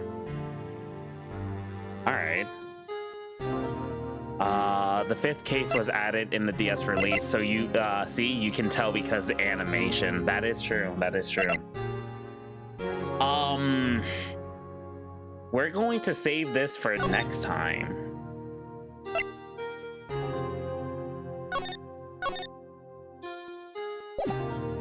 But oh god, that was a hell of a day. It was, yo, I didn't expect episode 4 to actually be like the finale of the base game, so that's actually really cool. And getting to episode 5, knowing that's like DS exclusive content, that's really dope.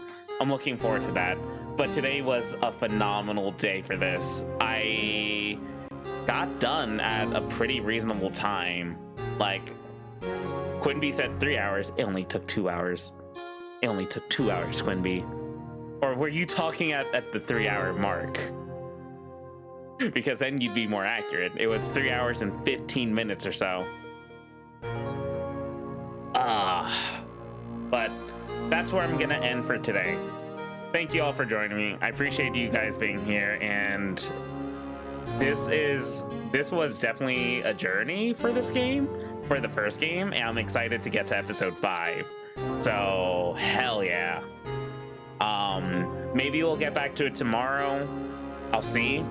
Definitely interested, but maybe it'd be a good little break for like a day or two and then get back to it next time. But we'll see. Definitely interested, and this journey is not at its end. It's only at the beginning because we got more games to go through. But again, thank you all for joining. I appreciate you guys being here, and I will catch you next time. Let me see if there's somebody to raid.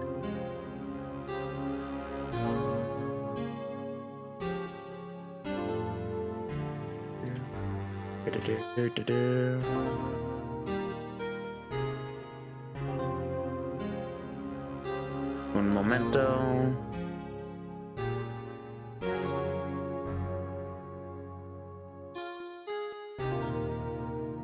Oh, and the twist of Bon Karma actually being, you know, the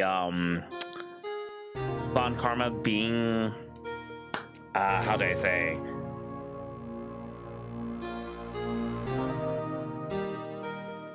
Not the, what was it? Oh my god. Von Karma actually being the one to do the deed, to actually kill his, to kill Edgeworth's father. That was actually a really neat twist. I did not see that coming. It was set up extremely well. Bato. Alright, we're gonna raid a VTuber named Karuru. Basically, Karuru is a VTuber. She's playing Cook Serve Delicious 3? I'm not sure what that game is, but we'll go see what it is. Karuru tuber. Yeah, sure. But she's a VTuber. She is basically one of Mari's siblings from like Moshi siblings. So yeah. But again, thank you all for joining. I appreciate you guys being here. I'll catch you next time. Have a good night, dude. No, not Mari from Mori. Pastel Princess Mari.